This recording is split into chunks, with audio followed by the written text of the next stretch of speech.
good afternoon, everyone. I'm excited. We're kicking off 90s week.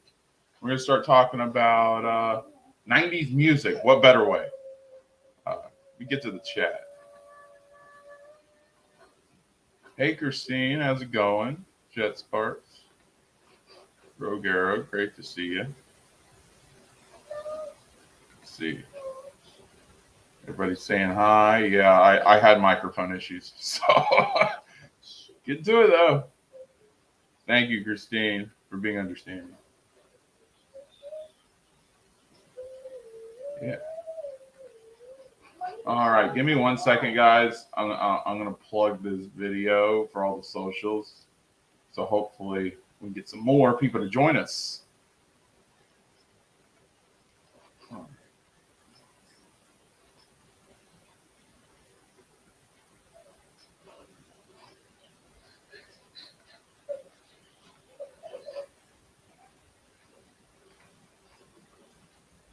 All right, just give me 1 second. Apologize for the dead air. It's crazy. Just catching up with old friends, freaking taking care of kids. You know how it goes, all you parents out there.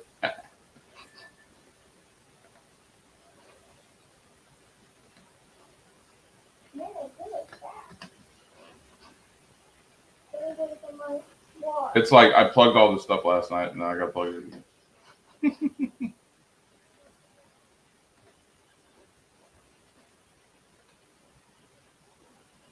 Okay, I'm going to do that.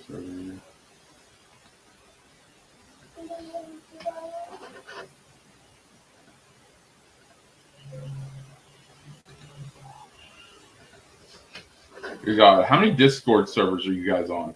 Let me know that in the chat. So I'm like, dude, I'm looking, it looks like 10 that I'm on right now. And I've deleted a few, so that's actually kind of fun.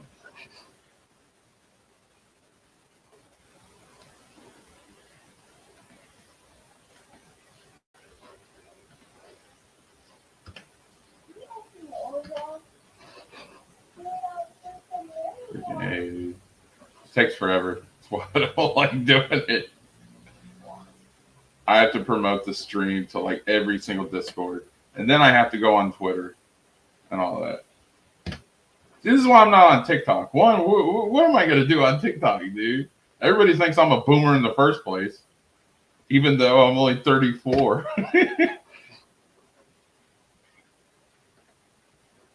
And if we're going to talk about that, what am I going to do? Because I rarely show my face on camera. Not that I don't care. I just don't want to break your guys' camera lenses with my freaking ugly face. Even though most people say I'm not ugly.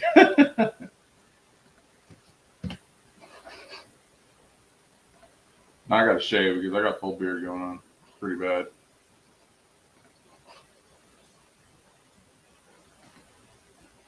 I get it, man. Mine's 22. So take care.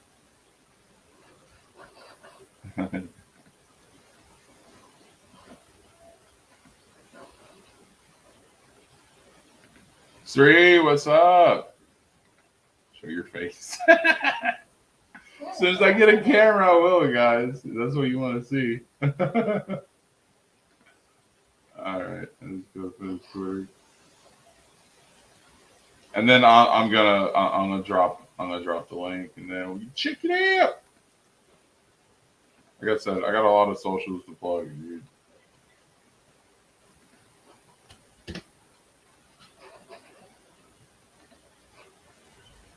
Yeah. You guys know about the little ones. Little ones are my backup co-hosts, you know?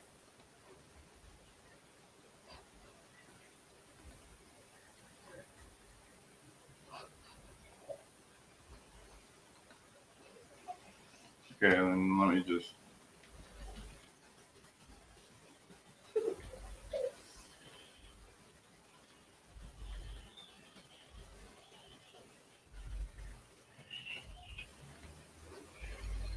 I didn't know how much retweeting a tweet helps people out get traction. Like, it took me a little bit to figure that out, but it works. All right. Now,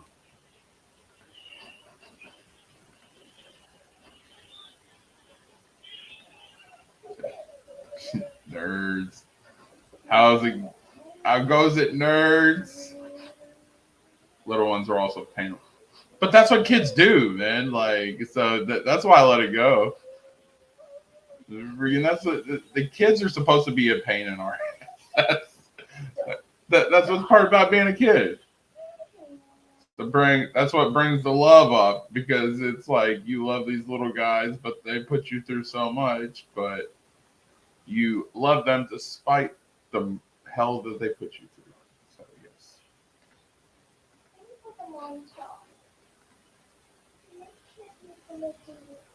Keep getting notified about your show.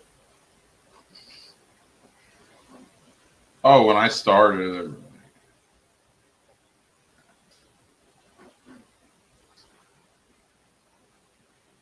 so I have to complain. I have to complain to a fellow parent. Yeah. Nate's here. What's good, Nate? My brother. Oh yeah, they do want to make you pull your hair out. For you newer people coming in and don't know, Nate is my co-producer and co-owner of the channel. Good, really, really good friend of mine. We've been through everything, dude. Also, I want to welcome Rogue Arrow to the show. We pretty much grew up together, and we've known each other for the past 20 years. So, good times. Great to see her in the chat. And yeah. Let's see. I forget to use Discord to promote, but I think some of the servers are against self-promotion.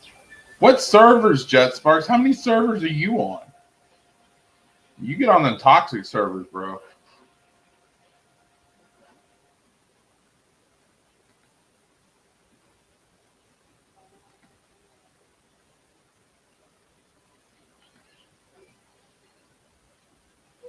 I'm not telling all the secrets. That was just a rough draft. I didn't even come close. Oh, Rogue Arrow has a Twitch too. Before we end the stream, I'll post a link so you guys. She's playing Among Us, and I know Nate likes playing Among Us, and he's with a group of friends that I got that like that. So freaking yeah, go check her out. She's got some good stuff, dude. It's always fun over there. So.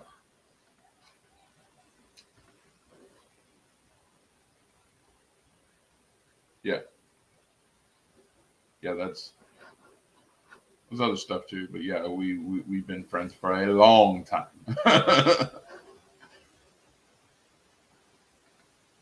Yeah. It's like, yeah, and then if any of you guys have Twitch or YouTube channels or anything like that, you content creators, you're freaking I'll promote you anytime. It's not a problem. Not a problem at all.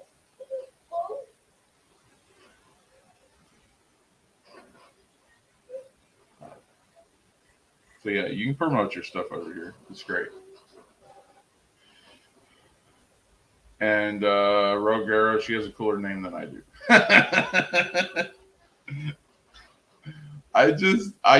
You guys know my real name. It's like, and I'm not throwing shade on people who don't use their real names. It's just me. I just honestly don't care. Because I'm in my small little town in Tampa, Florida. And Tampa's a pretty big city, so it'd be hard to find me in the first place. Yeah. So today we're talking about the 90s, guys. 90s music, to be more exact. Let me know who your favorites were, what kind of music you liked, favorite bands, talking stuff like that. You go ahead, and I might regret this, but I'm going to go ahead and drop the link. So we can have a conversation, we can talk. That's what we're here for. Good to see you, Sri. I saw you over on Enosh's, I think, last night or the other night. Hope you're doing good. Backstreet Boys for life. Yeah, get it.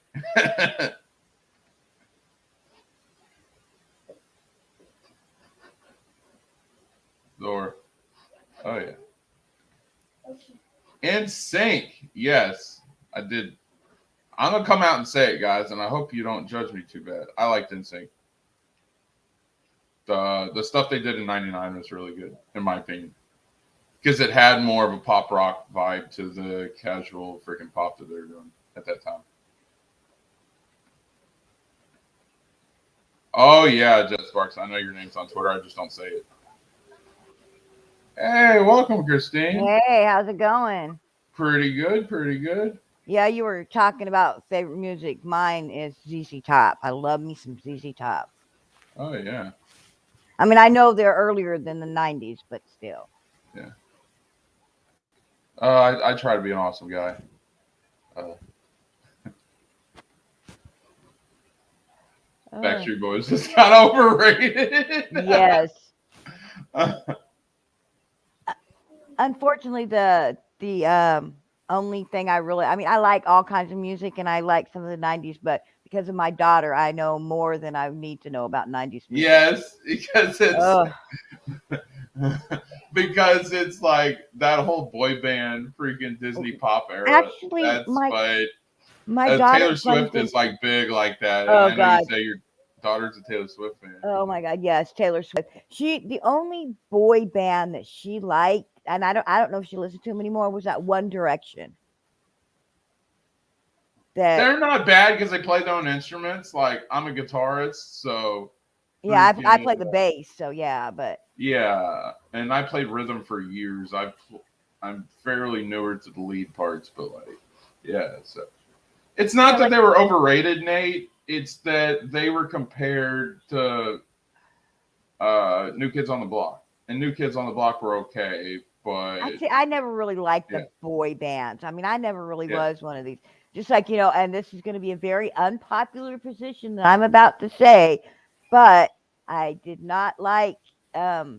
Everybody liked Jailhouse Rock, Elvis Presley. I can't stand Elvis Presley. Yeah, my mom was a huge Elvis Presley fan. I didn't care. Them and the Beatles. I have never liked the Beatles either. I always thought the Beatles were overrated, but freaking Sri. She said I was obsessed, like stalker obsessed. Oh, trust me. I know what that's like. I've had some ex-girlfriends who were really obsessed. So.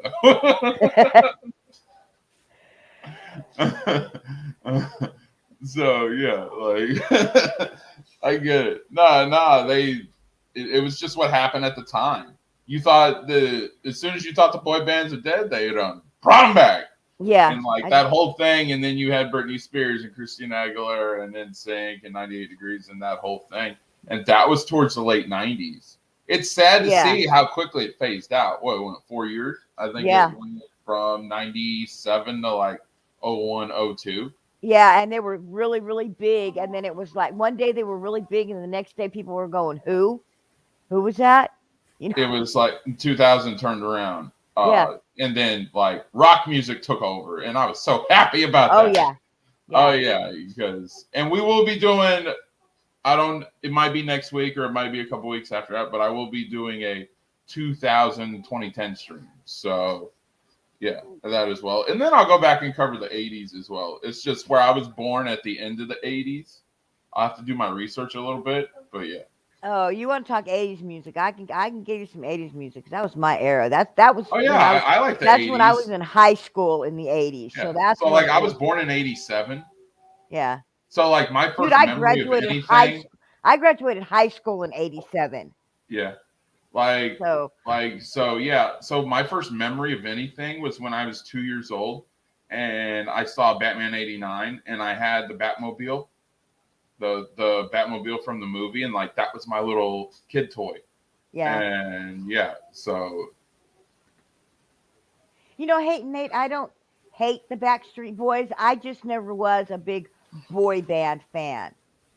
They were okay. I mean, I could listen to some of their songs. I was just never one of these obsessed people that would chase them from city to city and scream and yell at them with little signs held up. It's like I never quite understood that, but yeah. Sri says, but I lived in India. We only just started having dial-up internet, so I really didn't get too far. And we're gonna talk about dial-up internet. Oh yeah. You got mail. Oh yeah. You explain that to people now, they're like, Like what? what? I mean, like, seriously, my mom would want to check her email. She would start it up, go outside, have a cigarette, come back inside, and then she'd be able to check her email. So yeah. Oh, by the way, a little bit off subject. You were telling me about that Star Wars game on Steam yesterday, Yeah. and I downloaded it. And the only problem is I kept getting killed because they never told me how to fight. And I still have to use my keyboard. It's not just the mouse point and click, and so I can't really play it because I don't understand it. Okay. I Well, mean, here's the thing, and this is what I like talking about. Go on, type in the game on YouTube, go for tutorials, and okay, then they can teach you everything like that. okay, Freaking yeah, YouTube isn't just good for the drama and the talk and that. There's yeah, also so many good tutorial videos.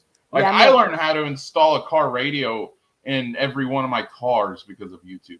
I learned how to freaking mod my vehicles and put special seats and do body work. See, that's what I was I going to learned say. how to make. Okay, I'll go recent for Christmas. I learned how to make potato salad for the first time, which is an insult to Southern people because you should know. we are But serious about our potato salad. That and our deviled eggs. Those we are serious about those now. oh yes, deviled eggs definitely is South. Yeah, And so I learned how to do all that from YouTube. So YouTube has a lot of useful resources. yeah. YouTube isn't just for the drama and the BS, but there's a lot of helpful things that you can learn from Well, YouTube. yeah, I learned a lot about my Mini because I got a new 2010 Mini Cooper last year for my birthday that Sate got me for my birthday, and it was so new to me that I had to like go in and go, okay, I need to do this. What do I do? So I'd go to either me or my Yeah. daughter or Sate would look on YouTube and go, okay, this is how you do it, and so yeah. Yeah. Genie Bottle. Yes, that was Genie in a bottle. iconic. Yeah. That was the iconic one for that era. So like we look at it now, but you got to understand the buzz and everything at the time. Yeah. At the time, it freshened up pop music for a little bit with that style, and it almost created its own genre. So I give respect to the impact and influence they had on the industry. So Garo, I agree with you. I can't believe he didn't know how to make potato salad. He should have asked me. I could have walked him through it. No, I'll get that.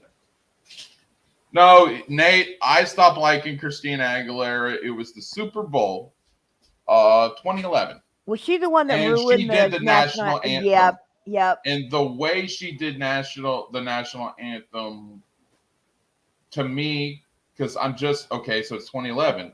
I got out of the Army in August of 2010. So I pretty much just stopped wearing the uniform. Yep. And so me and my dad for years lived in a little town outside of Bristol called Kingsport, Tennessee. I know where that is. Yeah. And because when my parents split, my dad took a job. Yeah. That's how people are like, well, no, I used to get this when I went to the high school there. And they're like, what you doing in Kingsport? I'm like, well, my dad got a job. Yeah.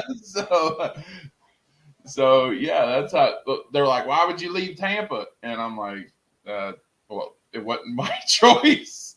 Yeah. My parents split. Basically, my mom had an affair. She moved on, but it was cool. They ended it on good terms. So my parents were usually pretty good. And I know my mom watches, so there's no shade, Mom. I'm just telling the story. So we ended up in Tennessee because my dad was a truck driver and he got a really good job. So was mine. That's funny. My dad was a truck driver too. Yeah. So we landed a job through the company RSV or Landstar, and we landed that in Tennessee. And then I just went there. And at first it was really hard because I'm looked at as this city guy or Yank. Yeah. And I wasn't like that. I was from Tampa. I got bullied a lot.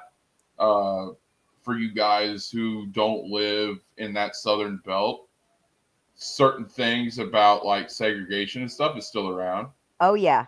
Like the Rogue country Arrow. people lived in the county, and the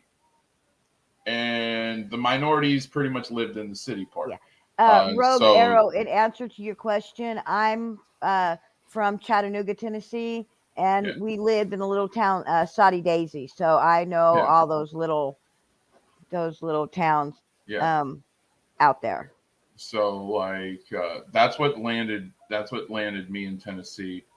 And at first it was hard to find friends because like If I when was you're there, the I would have only been there person for without a yeah. southern accent, it's kind of hard.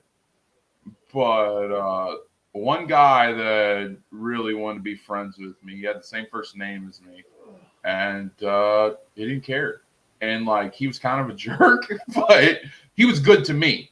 All right, Yeah. like he was an a-hole to everybody else, but he was nice to me, and we quickly became friends. And Roger knows who I'm talking about because we followed the same circles.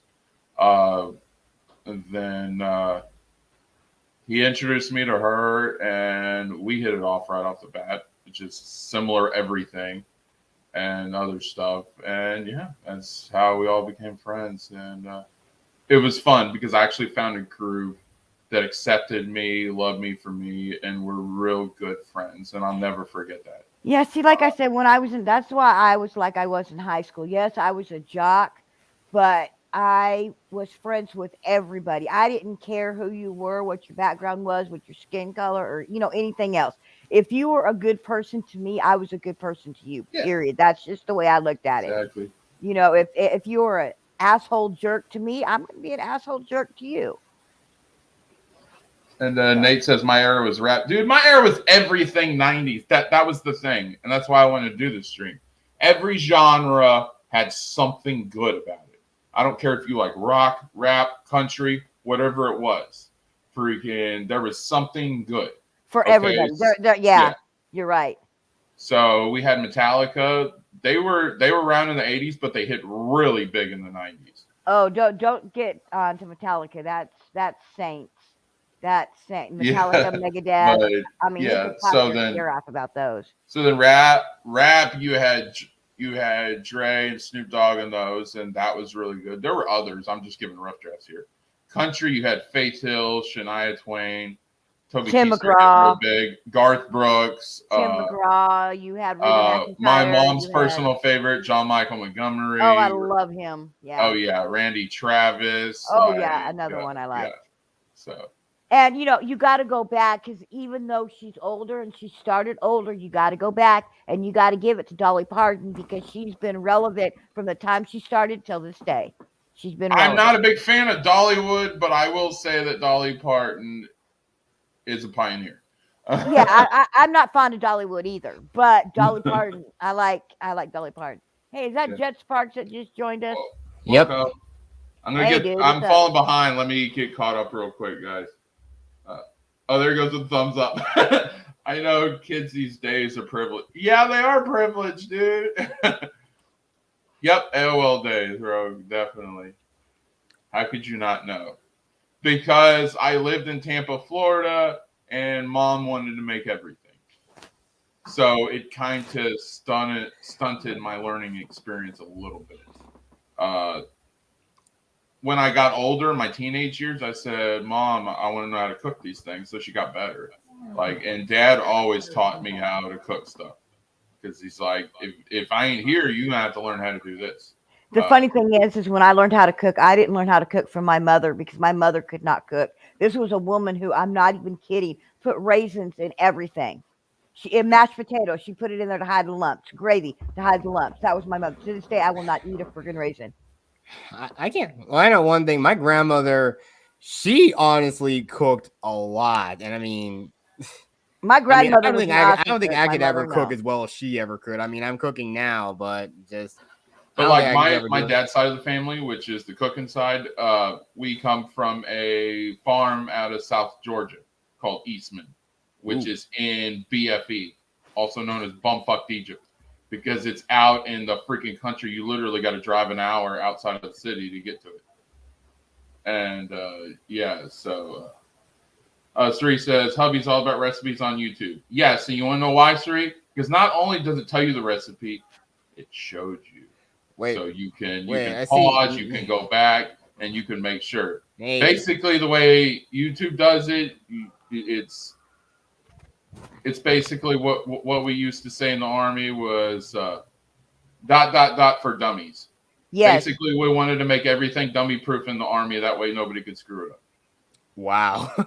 In the Army, you don't get complex direction. It is basic caveman shit. Yeah. You soldier, you take rifle, you move to spot, you kneel down in prone position, you sit and wait. All right, that's basically what instructions in the Army are. And I don't know about Josh, but I know I had a drill sergeant. Even when it came to breaking them down, cleaning them, and putting the weapons back together, they never taught us. They just said, "Here." They showed us one time. This is what you do. If you didn't catch on after that, it was on you. Yep. Yeah. I was a little ahead of the curve at that time. So was I. Because I went to the armor and I got an instruction booklet. Yeah. Because I was sick and tired of freaking, what was it? Back, front, goes. And if you don't know what that is, back is sit-ups or crunches, fronts are push-ups, and goes are running in place. Yep. Yeah. Hey, I was anytime you get in trouble, or if one person gets in trouble, you all get in trouble. The whole platoon. Yep, it's called mass punishment or guilty by association. And is it whatever. Right? It doesn't feel right from an individual standpoint, but as a team. But it's just The point I can only imagine your rest of the unit are all going to hate you after that. That's what I'm getting. Yeah, but I guarantee the if they get yelled at enough from the other platoon members, they straighten up really quick, because we don't want to get in trouble for them either, and we let them know we don't want to get in trouble for them, so they either straighten up, or they not only have the drill sergeant, they have the rest of the platoon on their ass. So wow, nobody ever knows about Kingsport. Yeah, that's true. Most, like when I was leaving Tampa to go to Kingsport, I was supposed to go to Kingsport. They're like, "Where's that at?" I said, "Bristol." Oh yeah, we know where Bristol is because it's Speedway. I'm like, yeah, it's about 15 minutes away from that. Yeah. That's I had answered her earlier. That's how come I knew about that, because of where I'm from in Tennessee. So yes, people in our high school were jerks. Dude, my first day, I got in gym class, I got beat up with this one country kid because he said, "Where are you from? You ain't got an accent." I said, "I'm from Tampa, Florida." He's like, "Oh, you're an N lover," and then he started choking me out. Oh, dude. See, if I would have been there, my dad was buddies with security guard. Because my dad was a substitute teacher, and freaking because he couldn't he would do that when he wasn't trucking. He would do the substitute teacher thing, which didn't pay shit. And so my dad was buddies with the security guard. Security guard came over, got off the guy, and freaking dude was carrying weed on him. And at that time, weed was super illegal.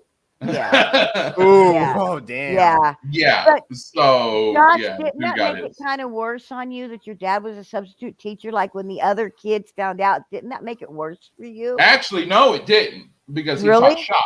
He taught shop. Oh, gotcha. Okay. Yeah. And so all the jocks were buddies of his. So they didn't know that we were related. Because I didn't use my first name that much outside of the ROTC stuff. Gotcha. Okay. So when the jocks found out that we were related, my bullies all of a sudden just went away. Yeah.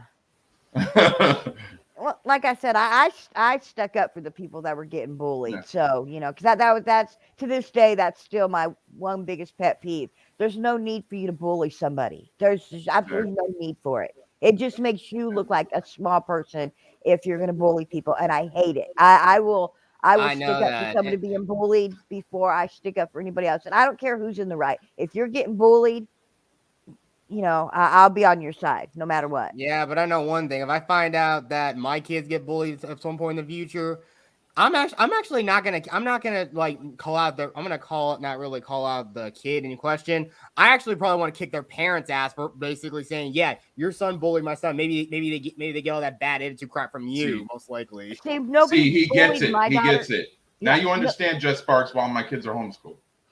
Nobody bullied my daughter. Well, there was one girl in her elementary school that she was a bully of the school. The principal knew about it. The teachers knew about it. Everybody knew about it.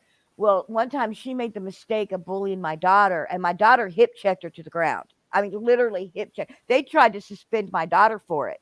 And I went up to the school and I said, wait a minute, why are you suspending my daughter for sticking up for herself from being bullied?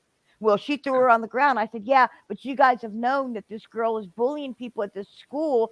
People have told you about it. And they said, well, she has a bad home life, so we don't want to do anything. And I said, I'm sorry she has a bad home life, but how is that my daughter or anybody else's fault in this school? Yeah. Exactly. So after that, nobody would mess with my daughter. So I always told my daughter, no, I don't want you to start a fight, but if somebody comes at you, you're going to finish it, period. Yeah, exactly. Whoa. That's just the way. And, I would have homeschooled my daughter, but my daughter's such a social butterfly. She would have hated it. Yeah. Yeah. City Well, boy. technically. Well, you never complain. Well, technically, for me, I actually was putting like alternative school, like the latter half of like for like my senior year. I was sending it like on at like alternative like freaking darn, one of those not a magnet school, but one of those like charter school, like a charter school I was sent to like at the latter half of my senior year. Like again, like my high school years were truly kind of rough.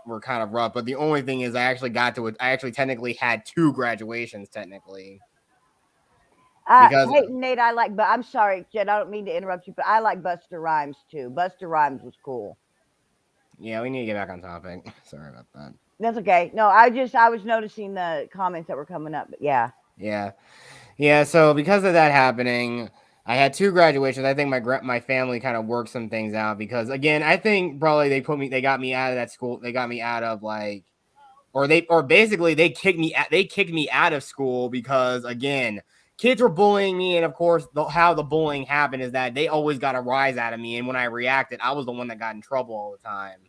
And that's what a bully wants to do. That's the only reason why a bully somebody is because they want the person that they're bullying to back down from them and be scared of them. That's why if you stand up to a bully, 9 chances out of 10 that bully's going to leave you alone because he's going to realize, hey, I can't bully this person anymore because they're not scared of me anymore.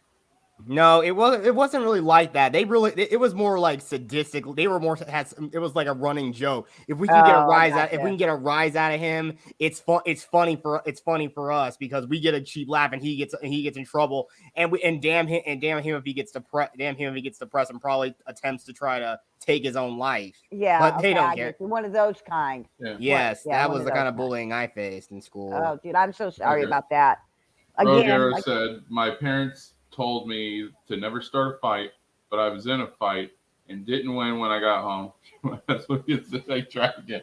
Okay, here's the thing. I'm gonna give you guys some context. Okay, Rogue Arrow comes from a family of freaking badasses and crazy people. All right, so freaking people would never mess with her family because the minute you mention the last name, they would freaking run in fear. Because her brother was really cool dude, and freaking. But if anybody messed with her, you get the brother on your ass. All right, and then her cousin, and I was friends with her cousin too, and other stuff. I'm just not gonna talk about it. Freaking, she was kind of batshit crazy. So you didn't mess with that family because the shit you would get. Yeah. All right. Oh. And Rogue Arrow, she was the most respectable one out of the family.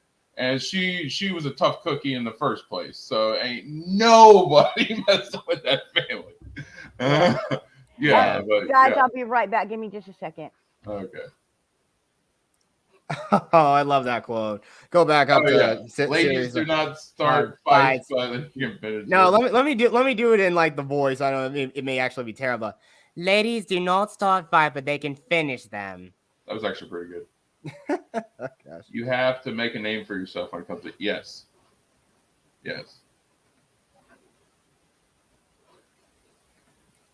Well. Yeah. And I don't when I say her cousin was batshit crazy, I don't mean anything bad about that. She was a good person when you got to know her. But she did have some issues, but like we were friends, and yeah, it's like on the surface you'll see certain people and you think, well, they're crazy, they're an asshole, but when you really get to know them, you can see the good in that person. Yeah. And so that's what I mean. But I know, talking about all this stuff, I know we have like again. I was kind of like again. I was more of a mid '90s kid. Yeah, Rogue, that sounds like Britney. Yeah, but like I said, I was more of a kid of the mid '90s. But I remember my sisters listening to mainly they were. I think the thing they were big into back then. I think it kind of rubbed off on me a little bit was the Spice Girls, honestly. Oh yeah, Spice Girls were cool too. Like that's what I'm saying. Yeah, I think they even had that. I think they even had a few of those Spice Girl dolls. They're still there. I think they're still like locked up. They're like in a closet somewhere in my grandparents' house or my sister. And I mean, even they had like a stage for them. I'm serious. They could easily. Those things could probably be worth something now. Those things could be worth something now. I keep telling you guys to try to sell them. Yeah, well, Rogue Arrow, that's because Britney talks so much freaking shit. All right. And R.I.P. Britney, she passed away about a year ago. But the Britney would talk a lot of shit. She had a good heart, but sometimes she couldn't control her mouth. Let's just say that. Yeah. But, it was. Be walking down the hall and people I didn't even know would want to walk up with me and be standing there. Yep. Yep. That sounds about right. I remember. Freaking, and then when it came to me and Whit, that was the same thing. Your friends or family with somebody, and they would talk all this crap, which would get you in trouble, even though you didn't want any trouble. But yeah. Yeah, and because of all that stuff, how I reacted to people in like middle school and high school, dear Lord, they had to put me in like essentially like remedial classes or whatever. And I'm telling you, the one dude who was just the worst. This guy's been in juvie, and one of the things they actually had us do was go around in like our school, going around collecting recycling paper and taking it out to recycling bin. One of the things he did is that he actually went out and dumpster dived for Playboys and openly was reading them in the middle of class. Like our teachers did not give a crap. In fact, I think the lady who was like our teacher, I'm gonna say that she looked like she was on drugs, and she said that she was a real estate agent and she had like kids. She had kids with special needs of her own. Apparently, it's like it's just like crazy. That lady was honestly when you think back at her, she was the devil, and her like assistant were both devils incarnate. All right, so guys, let's get back on the subject. Sorry, I love talking with you guys, but I know. But like I said though, the Spice Girls obviously again. That was something my sisters were in love with, and I think I like the Spice Girls too. I thought the Spice Girls were cool. What was your favorite song? It was like the boy band formula, but it was applied to kids. It was for the girls, and so and that was cool, and I like what they did. And then there were a couple times where they collabed with Elton John. Yeah, and that was amazing. I guess I like the music of the 90s, some of the music in the 90s that appealed to me the most was the ones where you just had fun with the song. The song was fun. You know what I mean? It was like it was good dance music, dance music, and it was just fun to listen to. Yes, Nate, they were everywhere in the 90s. Like I said my sisters had like a few Spice Girls dolls that were never even opened, by the way. And they had like the stage. A stage for them. What was, I know they had like a Baby Spice. What were all the Spice Girls' names? I know it was Baby Spice. Yeah, Baby Spice, Ginger Spice, Posh Spice, Sporty Spice, and Scary Spice. So who was Scary? Damn, you were a fan, Jet Sparks. Because I Yeah, can yeah, remember. Scary was the black chick. Sporty Spice was the girl who sounded like she was Irish, the one with the long black hair and wore some baggy clothes. Baby Spice obviously was a blonde chick, and Posh was the one that wore like a black dress and heels. That was her. She was like supposed to be the fashionable one. Josh, I'm kind of scared of Jet now, boy. He just knows everything about the Spice Girls, doesn't he? Well, unfortunately, I was a fan. I was a fan just like he was, but it's just been so long. Yeah, when you grow up with two older sisters, that kind of stuff they like, it kind of rubs off on you a little bit. Yeah. I mean, I was like 4 years old at the peak of their popularity. Yeah. Like I said, I liked them just because I was 10. Like I said, I had a fun with their music because their music was fun. Like I said, I like to have fun with my music. You know, I don't like these. This is gonna sound bad, but I don't like these songs, and a lot of them in the '90s did too. Of course, a lot of them in the '80s did too, where it seemed like everything was sad and wrong. You know what I mean? It's like it's cry in my beer songs. That's kind of why I stopped listening to country music a lot, because it got so tear in my beer makes you want to cry. You know, and I don't want that in my music. I want to have fun when I listen to that's why I kind of think that's the reason why the '90s were so cool. I mean, even like again, we also know the cultural, depending on where you look at it, either it was an awesome dance or it's probably the most ridiculous thing to come out of the '90s. Yeah, was of course the Macarena. Oh my God. You had to remind us of that thing, didn't you? Yes, it's either you like the Macarena or you absolutely freaking hated it. Dude, I absolutely freaking hated it. And the other one, the Billy Ray Cyrus, the Boot Scoot Boogie. Remember that one? Oh gosh, what? Dude, the Brooks and Dunn are the GOAT. All right, I don't give a crap if you like country music. Oh or yeah, not. also there's another. Yeah. I don't know. I think this is another catchy song. Was of course good old Mambo number 5. Yeah, that was a good one. That was catchy for that time. All right, Nate says the most I know is 3 Spice Girls. All right, we're not hating for just Spice Girls. I don't really. Again, I just know about them. And again, I know my sister. Again, I grew up with 2 older sisters who loved them when they were young. I mean, there was like a 1 to 2 years age difference between all of us. My oldest sister, she probably was at least like 8 at the time. Yeah. My second oldest sister was like 6, and obviously I was like the youngest at 4. Yeah, that's why I never play a country song backwards, because I don't want all that stuff back. Once I got rid of it, I damn sure don't want it back. Yeah, and heck, I think I technically even got dragged to see that Spice Girls movie with my sis. My mom dragged me along with my sister. I just saw it like 5 times. So. Nate. And I want to talk to Nate real quick. All right, Nate. If we wouldn't have got the Spice Girls, we would have never got that great promo with Batista and Triple H. Okay, I'm just gonna put it out there like that.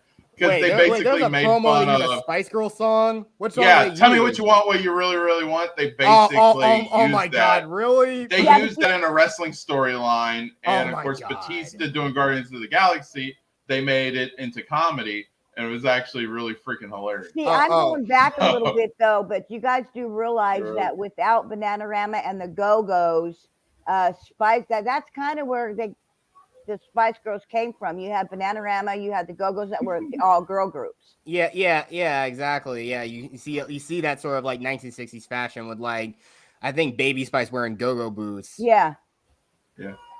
Oh my God, this is hilarious. Rogue Arrow says, my uncle always said, you know what you get when you play country backwards?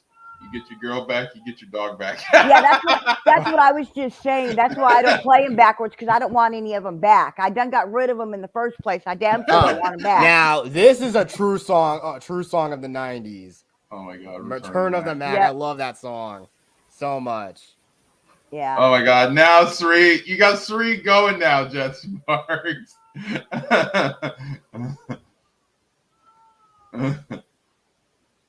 Yeah, it's still going.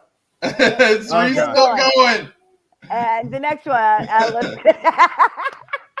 still going. Oh my God. Hey, Rachel, they're doing the Mambo number 5 right now on the stream. Oh my gosh. Good thing I showed up then. Good thing I That's showed what I'm up. saying. I mean, I like the song. Again, it's really, really catchy, and you can sing. I like music you can sing along with. I think that's why, like a lot of listen to Jet over there humming it. That's why a lot of times some music I wouldn't listen to because I can't. I don't know. I don't like people just getting up and just like screaming in the microphone, and I can't understand or hear the words. I wish wanna I could blow up this comment. Can't help myself. If I start, I gotta finish. I gotta finish. Yeah. Me too. But yeah, I mean, I when I listen to music, I want to be able to hear the words. I don't want. I mean, I'm not saying I hate rap because I don't hate rap, but a lot of the times I don't understand what they're saying. I don't understand the words. I can't hear the words.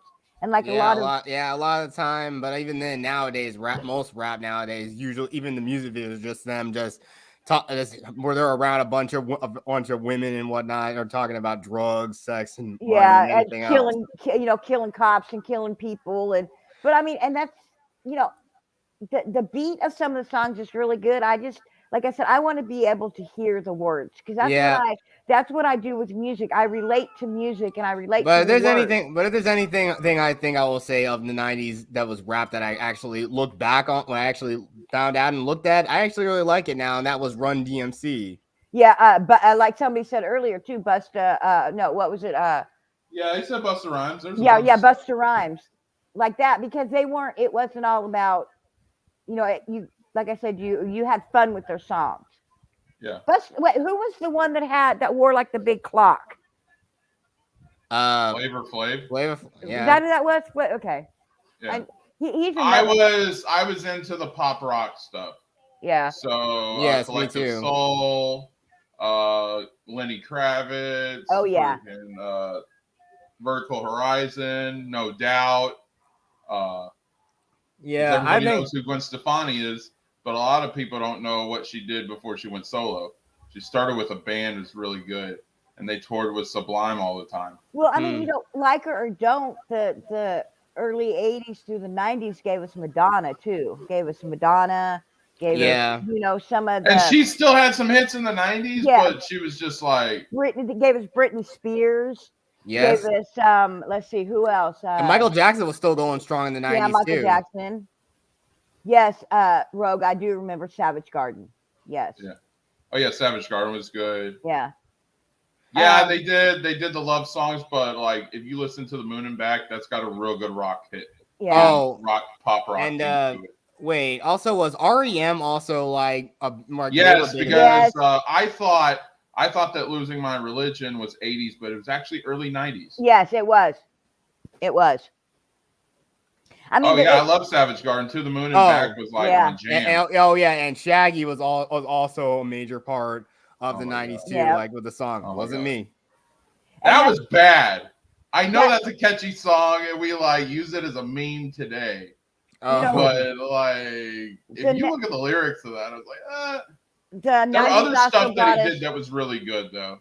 The 90s also bought us Gwen Stefani, Will I Am. Let's see who else. That's Fergie. Like the Black Eyed Peas were a lot different, but I never knew about that. I didn't really know about the Black Eyed Peas until about that other hit song of theirs. That probably the one they're probably also most known for, at least in mainstream culture, is "Let's Get It Started." I personally liked that song. Yeah, that's a good song. And then oh my God, freaking Garguts! We were on a stream one night, right? All right, let me tell you guys the story. So me, him, and our friend Jesse was like, let's talk about 90s hits. So freaking Garguts brings up Vanga Boys for no reason. Wait, the Chumbawamba song? And then we did a list of the most successful or what we thought the catchiest freaking 90s tunes were. So there was Chumbawamba. Yeah. There was Vanga Boys. I forgot the third one, and then there was Ace of Base. And I'm like, Ace of Base has to be at the top because they've had so many freaking hits. Ace of Base was good. I liked Ace of Base was like if you're getting into dance music, We called it techno, or well, it's Eurodance in the 90s. In 2000s, it was techno, and now they call it EDM. It's pretty much the same shit, but Garget's is saying Aqua. Aqua was. Anybody remember Aqua? Yeah. That Bergen song become a meme. Don't say that too loud because Rachel come in here and start jamming out. Oh, really? Right. Oh gosh. My wife but is Jungle home from Woman, work. that's something you actually do when you see like for like a freaking slapstick compilation. Like I just like that song. Get it, no, down, get up again. And we're gonna get me down. Now people in the chat are throwing out songs like I Saw the Sign and I'm a Barbie Girl in a Barbie World. Oh yeah, and I think there's ABBA. I remember ABBA. Oh my god. There's another. I think there's another one called. I think I remember hearing this a long time ago, back when like YouTube was like still like relatively young. It was like a thing called Roses Are Red, and it was like, and the person who posted the video was like using clips from that Sonic anime TV show, Sonic X. Yeah. Rogero says everyone looks at me when I mention Savage Garden. That's like, well, you do live in Tennessee. Yeah, that's true. No, I'm just kidding. Sure because like after the mid 2000s, it kind of faded away. And then I remember Living Color was more 80s than 90s. Yeah, it kind of was. I know it was that one hit, but oh my god, I remember that song's still used now. I remember Devo, but was that the 80s or the 90s? I freaking love Devo. I got because of my Power Ranger movie. I got exposed to them. I love that song. She's back at it. Are you ready? Ace of Base, Aqua, yeah. It was funny because this is, and I'll be honest with you guys, what inspired me to do 90s Week was Garguts and our friend Jesse over on Garguts channel. He does that, and he does the Joe Cronin show as well. Jesse's the one who got me on Joe Cronin. So, so they started, like we were saying, it started talking 90s stuff. And then I was like, oh, wouldn't it be cool if I did a 90s Week? Because Garguts actually did a poll on his stream, and Garguts does late night streams. So we're talking about like he starts at 1, 2 in the morning. And it's like, for you guys who don't know, I go on about 10 live streams a day. All right. Mostly in chat. Sometimes I'll pop on, but yeah, I go on a ton of streams just to chat and communicate and help with the channel. And that's what I do. That's exactly what I do. So that's what I do. And the last stream of the day I ever go on is Garguts. It's like my wind down. So we're just chill, and I'll actually go on camera on that one, or we're just hanging out and talking, and and then he did a poll one night. Because it's really laid back over on that channel. And then they just brought up all these 90 bands, and I was like, oh shit. So it's fun though. Rogue Arrow, I completely forgot about that. That is a great song. Unbreak My Heart by Tony Braxton. I forgot about that one. That is an awesome song. That was the song that really made her. Yep. It's huge. Oh God, I didn't know it's this far behind. I get knocked down. I get up. Yep. She's going. Yep. Freaking Sree's going. And don't stop, Sree. I'm picking, but you know I love you. All right, freaking Sree is awesome, and she's being really entertaining. She said I still have Chumbawamba on my phone. I love that. And by the way, again, when we're gonna go on the subject of 90s, like that's my jam, Sree. Sorry, All That She Wants by Ace of Base. Sorry, I didn't mean to cut you off. But that's a good song. That's Trippy, what's up, buddy? Hey, Trippy. Yes, the poll was epic. I voted on Ace of Base and ended up winning. I never win on votes. That's the reason why I don't vote for president. No kidding. Rogue Arrow, like I said, I'm over here belting it out like I'm on my own stage. Yeah, she did make it just in time. We're talking 90s music, Trippy. Oh yeah, dude. We got plenty of time. We're not even an hour in yet, so you're doing good. Yeah, like I said, it's funny because in my house we listen to all kinds of music. And there was a time that, I was a lot of country music, but Saint has always been Metallica, Nirvana, Megadeth, those. And I started listening to that kind of music through him and grew to where I liked it. started really liking that kind of music. So he really opened my eyes up, to a lot of different music from what I was listening to, you know. Yeah. And drop the link again if anybody else wants to join. If not, it's cool. We're just hanging out, talking, having a good time. Yep. Because you guys got the chat going. You got the chat going wild, brother. So freaking, that's awesome. Well, is that what we're supposed to do? Get the chat involved and have them? Yep. Yes, that's exactly what you're supposed to be doing. So exactly, awesome. and this is what I want. What we all should have. What we all strive for. Yeah, you know what? To be honest, I forgot awesome. about Pearl Jam. I completely forgot Pearl Jam.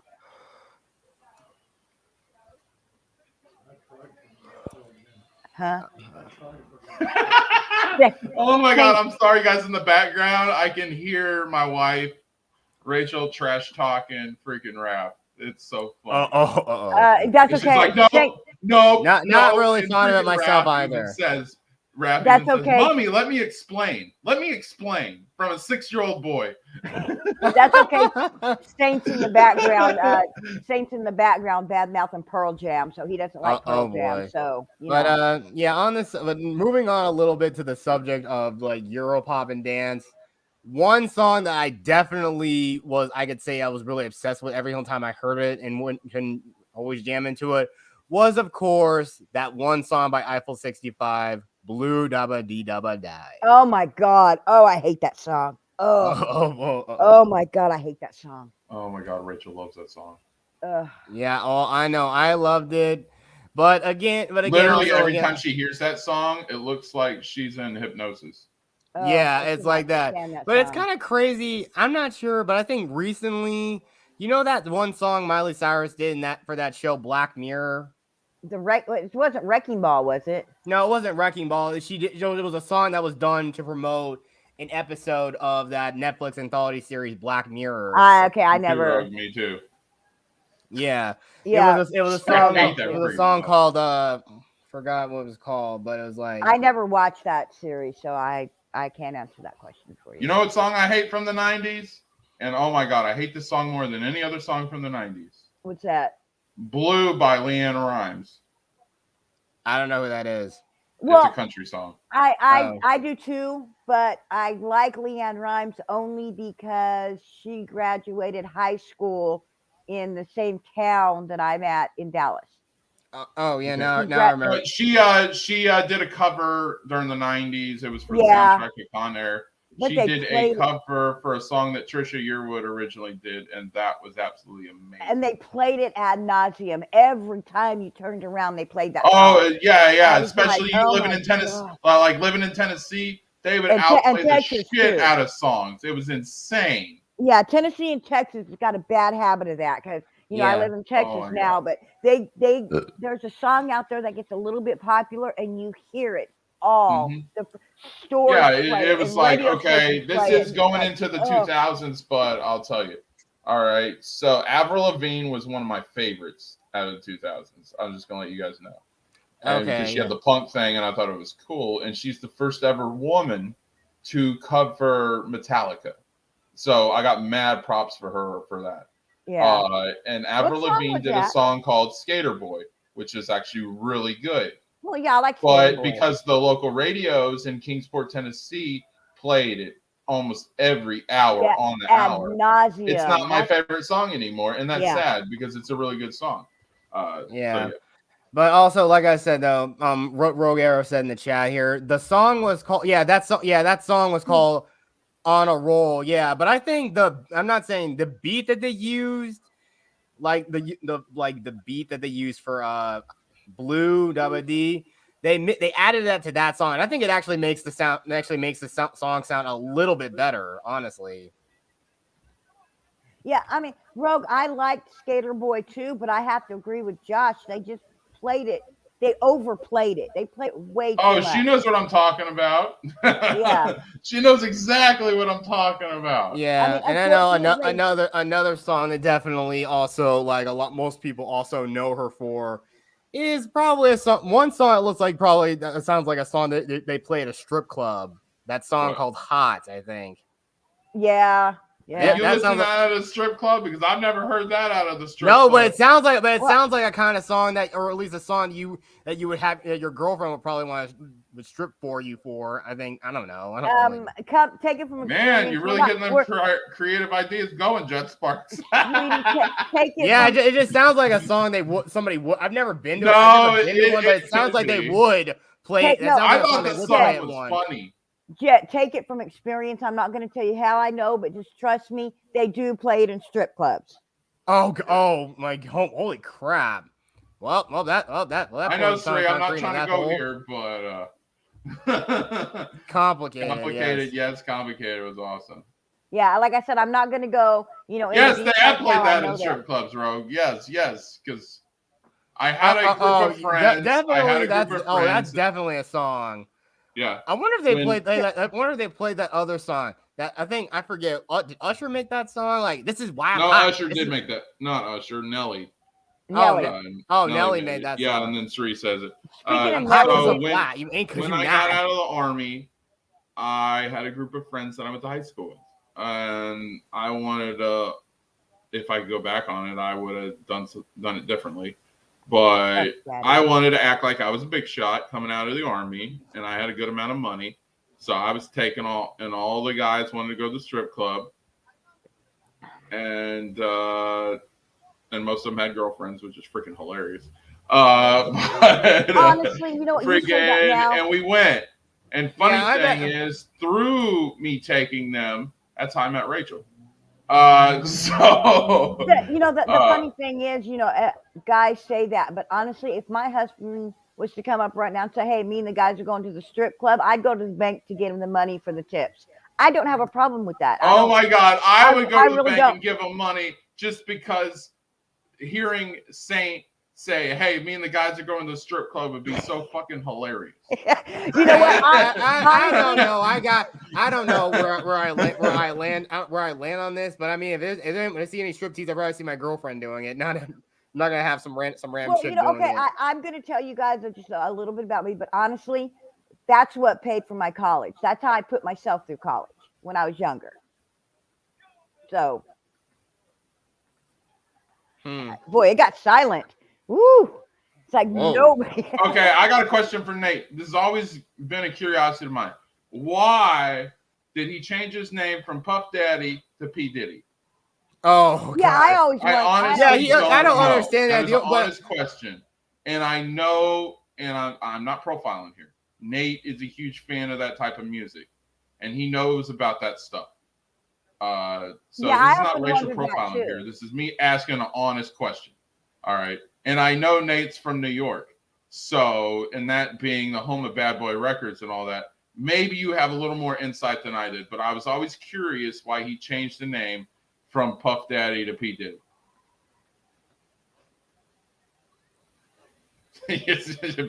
I mean, look, again, like I said, though, I don't really know anything about that stuff. I don't know anything about it. I've never been to one ever. I've never even been to a nightclub. The funny thing is, How old are you? I'm 28, and I've never been to one sorry,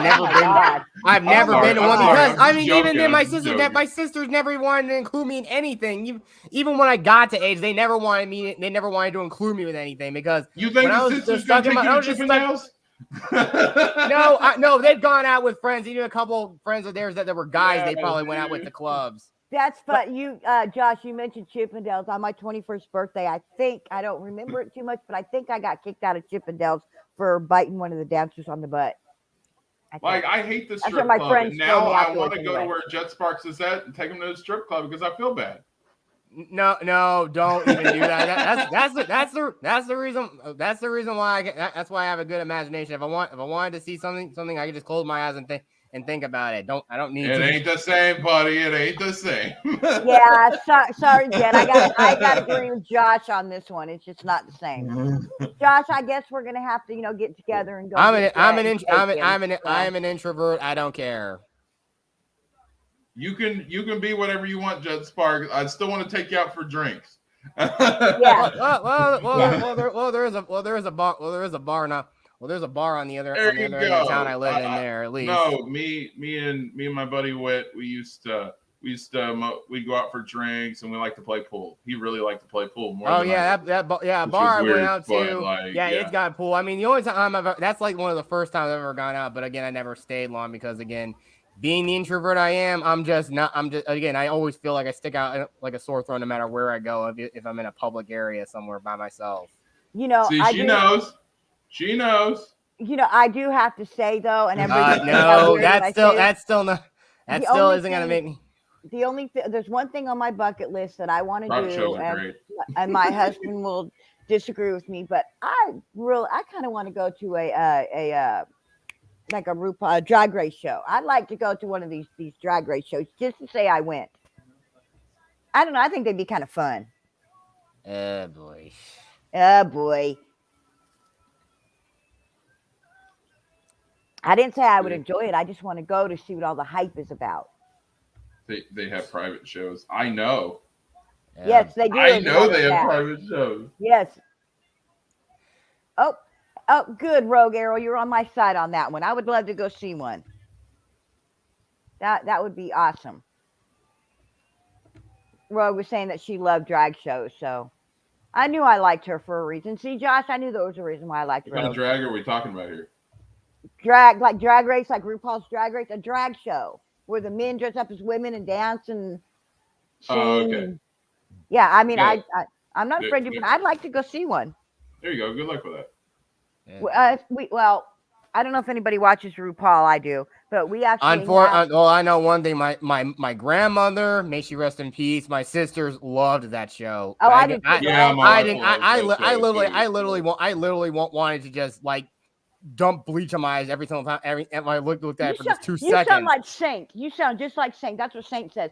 But the funny thing about it is, on one of the seasons, there was one called Alyssa Edwards, and she actually has a dance studio in here in the Dallas area where I'm from. I've ridden past her dance studio. So. Oh, yeah, dang! You're in the Dallas area? Yeah. Oh my God! It's the same. Yeah, same thing with like for meet and greet with Eric July. That's what I was saying the other day, Josh, when you said that your parents. From my Dallas. Mom wants to move back to Dallas, so. Yeah, that's why I asked. Where? Because I live in the Dallas area. Oh, cool. Yeah. Yeah. Well, now I know my mom only lives in another town in Tennessee. I grew up and lived near a little closer toward Nashville, but that's the thing though. She lives like a little further out into like the rural side of it. Yeah. I agree, Rogue Arrow. I think we would too because we think so much alike and we like, a lot of the same things. So I think we would too. Yes, that's home of the Bristol Motor Speedway, Trippy. Yeah, when I lived in Bristol, I only lived 10 minutes away from Bristol Motor Speedway. Yeah. And I live right next to my college. Well, I mean, if anybody ever lived in Tennessee or if they're from Tennessee, everybody knows like the little towns and knows like in Chattanooga where I lived, the Civil War sites out there are awesome. You got Lookout Mountain, you got all the Civil War sites. I lived in an area that was literally called State Line. Yeah. And because it was on the state line between Bristol, Tennessee and Bristol, Virginia. Yep. And it was Stone Drive that turned into like 11W, and that's where me and my dad, we lived there for a few years, and then I moved down here because I'm sorry, Trippy just said that he Rachel found out on her birthday that she was 7 months pregnant with our first son. Oh. And I couldn't get a job. And I'm like, oh shit, I don't want to be a deadbeat father. I want to be a good dad. Because I had a good dad. So, and that's the one thing I take a lot of pride in is being a good dad. And I'm like, I got to get work. I can't find work. My mom's like, you can come down here. I'm like, back to Tampa? Okay. Let's do it. Rachel was cool with it. And then we did. And we've been doing great. Well, we've had our struggles, but who doesn't? We've been able to provide ever since. So that's why we came to Florida. I just want to answer Trippy. The Texas Motor Speedway is okay to come see, but it's really not impressive. It's not. Everybody makes it sound, makes it out to sound like it's this great, wonderful, impressive place. I was never impressed by it. So, I mean, Rivera says it sucks to live there when it's race week. Hell freaking yeah, it yes. does. What? Because you can hear like let's say, okay, you got race week, right?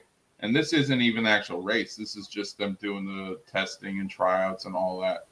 They're just doing their time lapse and everything. All right, freaking, you could be in the kitchen cooking dinner, and like I'm living 10 minutes away from the actual speedway. And then we lived in a downstairs apartment, and our apartment's shaking because of the freaking races and stuff. So yeah, and how loud it is, and then you have all the crowds come in because Bristol is a huge race. Bristol, the top 3 races are I think Homestead, Daytona 500, and then the Bristol race. That's like the top ones. Last time I followed NASCAR, and freaking so yeah, it's a big deal, and a lot of people come all over to Bristol to see that race. So yeah, the only thing I think the only notable race of NASCAR, at least in Nashville, was the Pepsi 300. Yeah. Well, I don't know how it is. I'm pretty sure in Bristol that it's that way, but I know here on race week at Texas, you don't want to be on the roads because that is like the number one time that people are getting killed with drunk drivers. I mean, you don't want to be anywhere. Oh yeah, it was bad. Exactly the reason why I don't ever really drink all that much. If I drink something, it's just gonna be like it's gonna be just like liquor or something, not like because I personally do not like beer. Personally, I hate it. What was that, Josh? I said, yeah, you're right. The freaking drinking and stuff is pretty bad. Oh yeah, I mean it's crazy. Of course, that's when the cops make most of their money because they they know how to position themselves right in the right spots to get the people from the races and stuff to get them. So that's pretty smart. The city ends up getting muku rich on race days, but yeah. But again, I will say this. I mean, now that I live in Illinois, I mean, I live like at least 100 miles south or like southwest of Chicago, I think. The only thing notable I ever want to do if I go, I mean, I've only been near Chicago. I've only seen Midway and O'Hare Airport. But again, I only like going up to the Galloping Ghost Arcade. I really, truly loved the fact that I was there and that my dad lives in this state now. But if I'm living in Nashville, the only thing notable I think you'd ever want to go to, because I've never been to any of the honky tonks downtown. I've been to Bridgestone Arena. I've been to the Coliseum or Nissan Stadium, if you're gonna what it's called now. It's what's up? Hold on, guys. It's all good. Oh my god, my kid was trying to talk to me for a minute, and then I walked out of the room to come back to here. Oh, sorry. And freaking Raph says, "Dad, come back! You haven't even heard my story." Tell my story. Nothing is funnier than a freaking little 6-year-old boy trying to talk like he's an adult. It okay, is the funniest freaking thing on the planet. You guys do know what today is, right? Today is Tuesday. No, it's Tuesday. 2/22/22. I know. Oh my god, you're right. That's freaking hilarious. Yep. Yeah, it's 2/22/22. Yes, Tuesday. Yes. Lived in Blunteville. For you, those who don't know, Blunteville is in this Tri-Cities area, which is Bristol, Kingsport, and Johnson City. Yeah. Those are the 3 big cities, and then you have the little towns, and Blunteville was one of the towns that surrounded it. So. Yeah, but like I said, if you live in Nashville, I'd say the one thing only go to the Opry Mills Mall. That's like the other best place in Nashville to go to. Oh, that's really a thing to celebrate? That's what I was going to say. You read my mind, Josh. They actually celebrated that at school. Wait, what? I can believe because in Kingsport, they celebrate everything. Well, actually, and you're going to know this because of Southern reference, they actually celebrate the Sadie Hawkins and give the kids the day off. Yep. I've never had to deal with that in Nashville. I've never had. I don't think we ever had a Sadie Hawkins dance at my school. Yeah. Of course, you guys, this is really telling my age, but when I was in school, they didn't do President's Day. We actually got Lincoln's birthday out of school and we got Washington's birthday out of school. They didn't combine them. Yeah, today's date is good because it is exactly 60 days until my birthday. Oh, when's your birthday, Josh? April 22nd. Mine's March 30th, so mine comes before yours. Yeah, that's literally the same day as my dad's, but I think they're gonna be doing some like I don't know. Again, my dad's become something of like a born again Christian type person. Wow, she says they had a pep rally and everything. Oh man, Sadie Hawkins. It's an old country thing where normally the girls never ask the boys out because that's against tradition. All right. Well, they were supposed to. Tennessee's all about tradition. Yeah. So it is. I always figured every school. I always figured every school did like some sort of Sadie Hawkins dance. Heck, I even made a joke line, a sort of like plotline story that could have been like just like a one-shot story in my Superhero Madam Oba story. Because again, my character is supposed to be in high school still. Like one of the characters makes up some sort of crazy urban legend where he says that their school Sadie Hawkins dance is cursed because a girl disappeared on the night of the dance. But it turns out she just moved away before the dance happened. Yeah. Jess, I understand. I'm not hating on it. I just think it's fascinating that they would actually celebrate it as a holiday. Yeah. Yeah, I just think we did the Sadie Hawkins in my high school too. But we also did did you ever hear the powder puff football? Oh yeah, heard of that? all about the powder puff.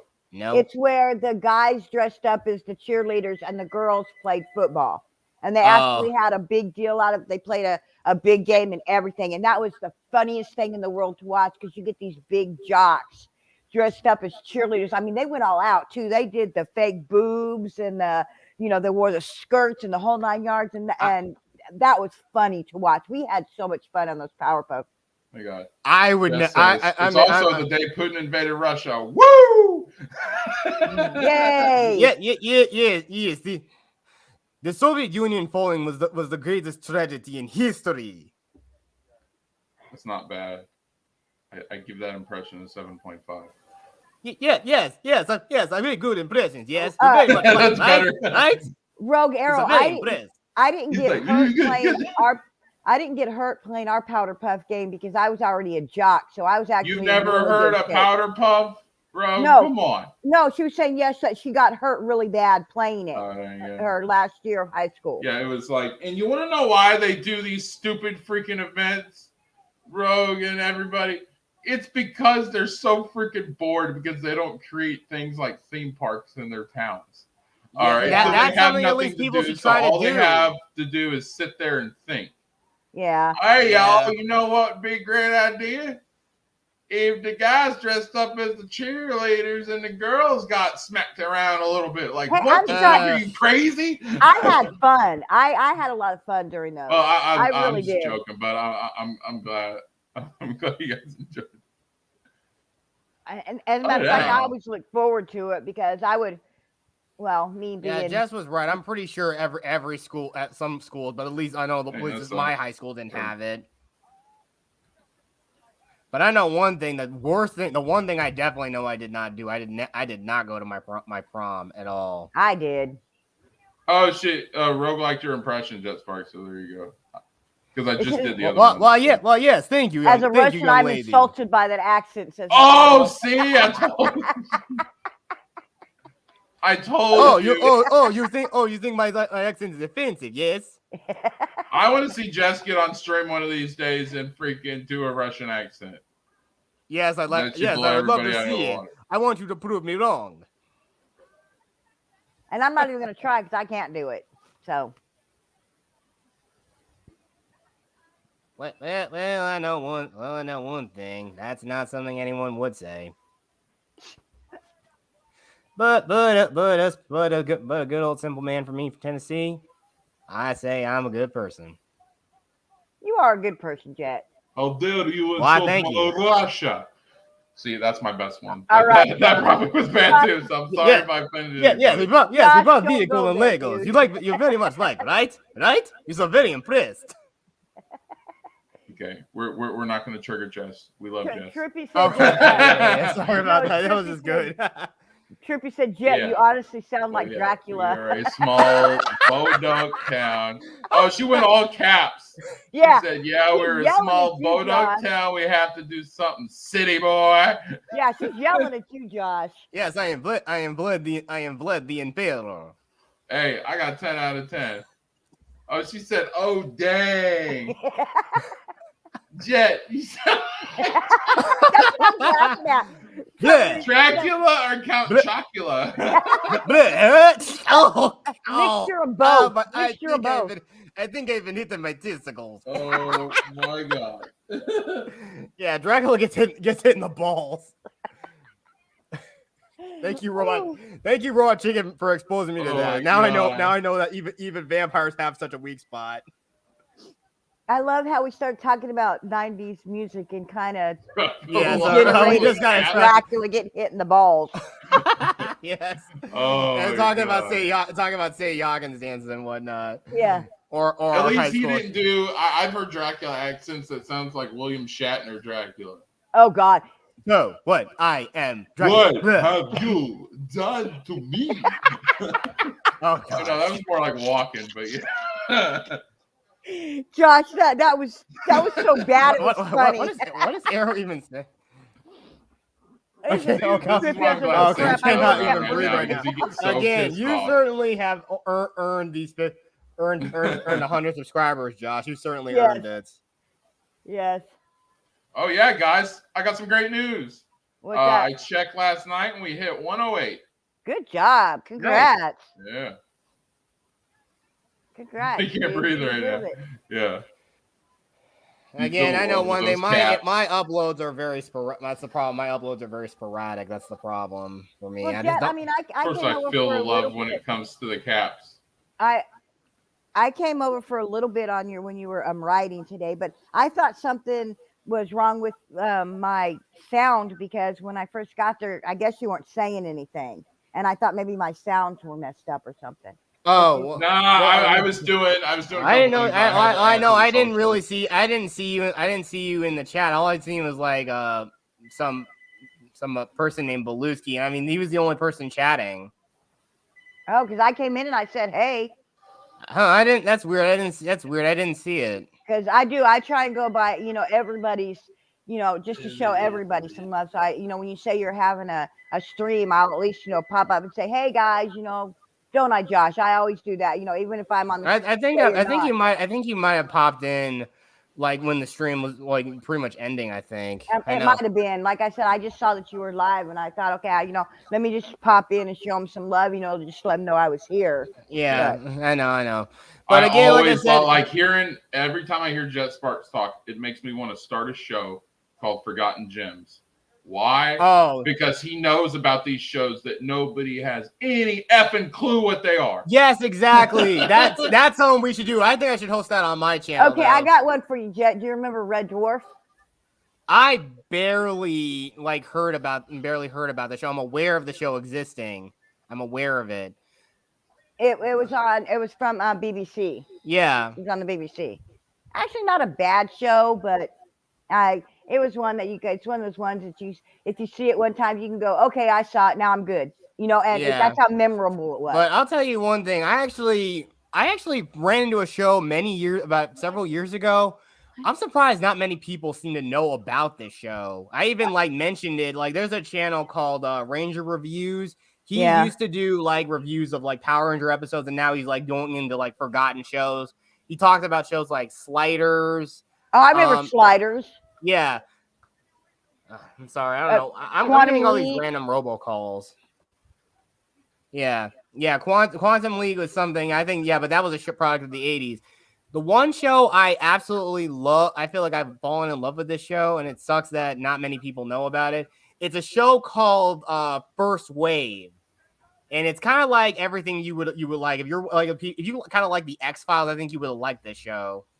I love the X-Files, but I've never heard of that one. I think in one season, the third and final season of the show, I think the guy who played the cigarette smoking man was one of the aliens. But the whole story about it is that you have this guy who lives a normal life. By the way, his last name was Davis. The cigarette smoking man's last name, I believe, was William B. Davis. Yeah, was William his B. name. Davis, Yeah. who played the role of the cigarette smoking man. Yeah. Yes, and the thing is, this guy, the character's name is Cade Foster. He's played by a Canadian actor named Sebastian Spence. And the thing is, his whole life is turned upside down. But he works as like a security consultant in Chicago. And he stumbles upon a book. He and his wife stumble upon a book that is believed to be the lost book of Nostradamus.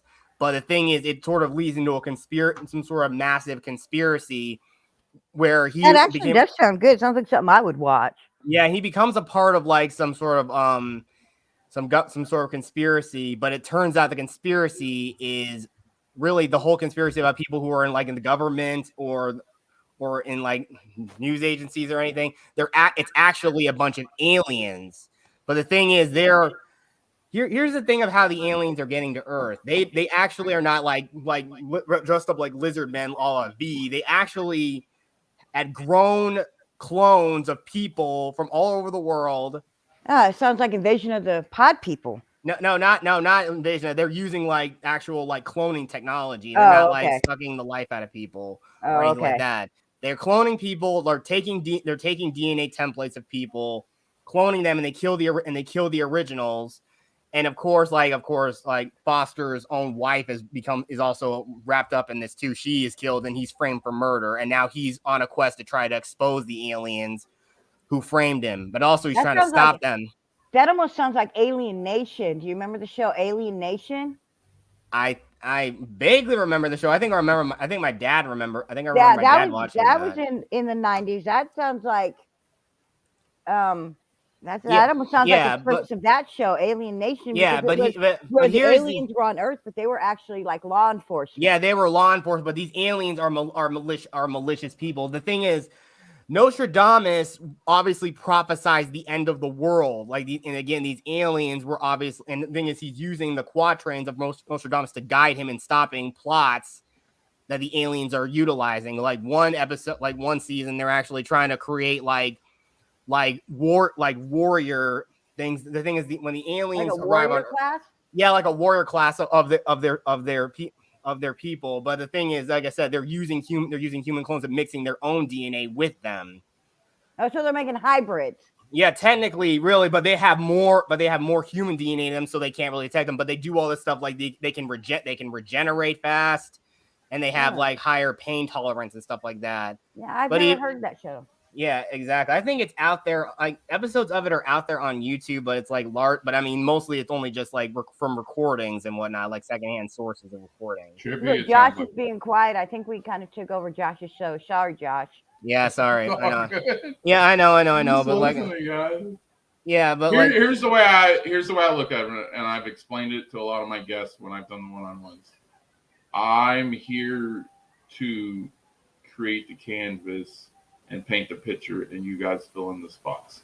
Yes. Okay. Right. Yeah, we should go. That is what a host job is. Well, we were supposed to be doing music. Yes, we're talking about like a freaking show about alien conspiracy and whatnot. Yeah, we were supposed to be doing 90s. Yeah. As long as it sticks to 90s, which Trippy Hawk kind of helped us out with that. Said sounds like Alien versus Predator. Yeah, but like I said, the aliens they actually send their consciousness through orbs. They suck out the consciousness of their original bodies on their home planet, send them through wormholes to Earth.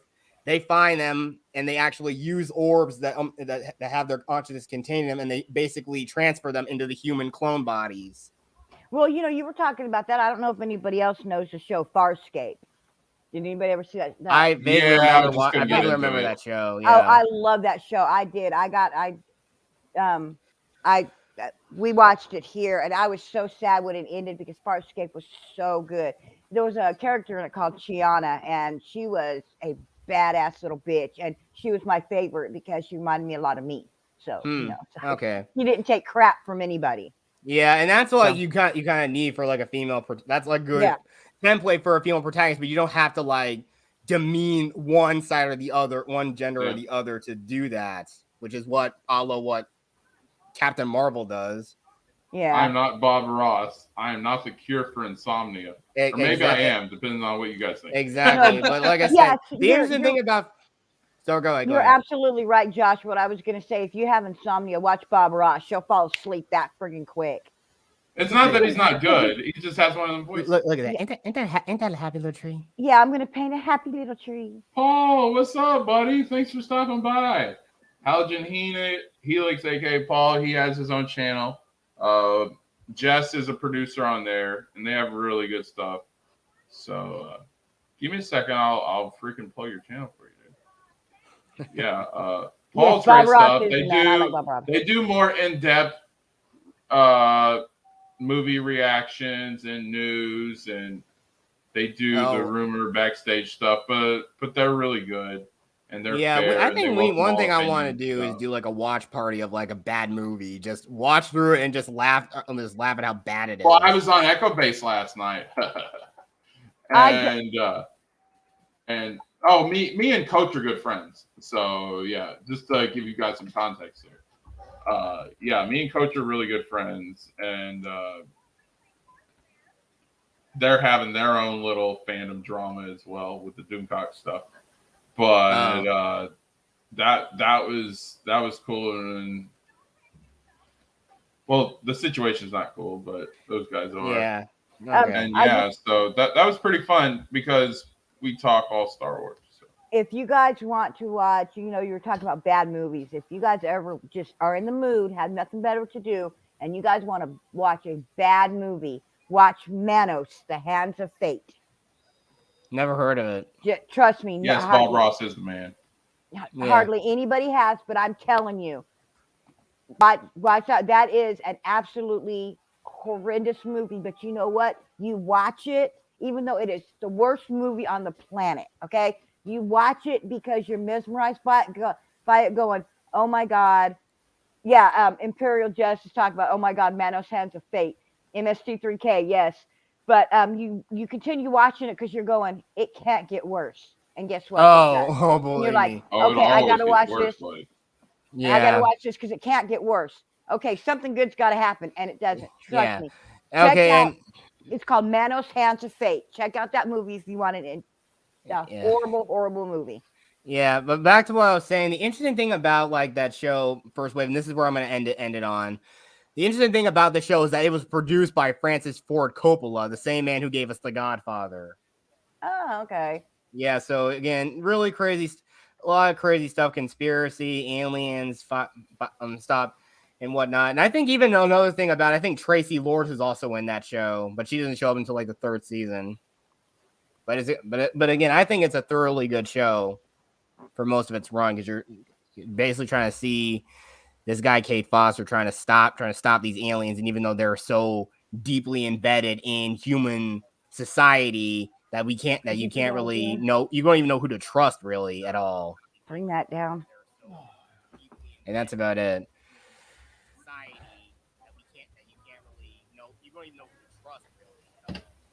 See, you guys aren't taking over my show. You're assisting because I'm plugging channels right now while you're doing that.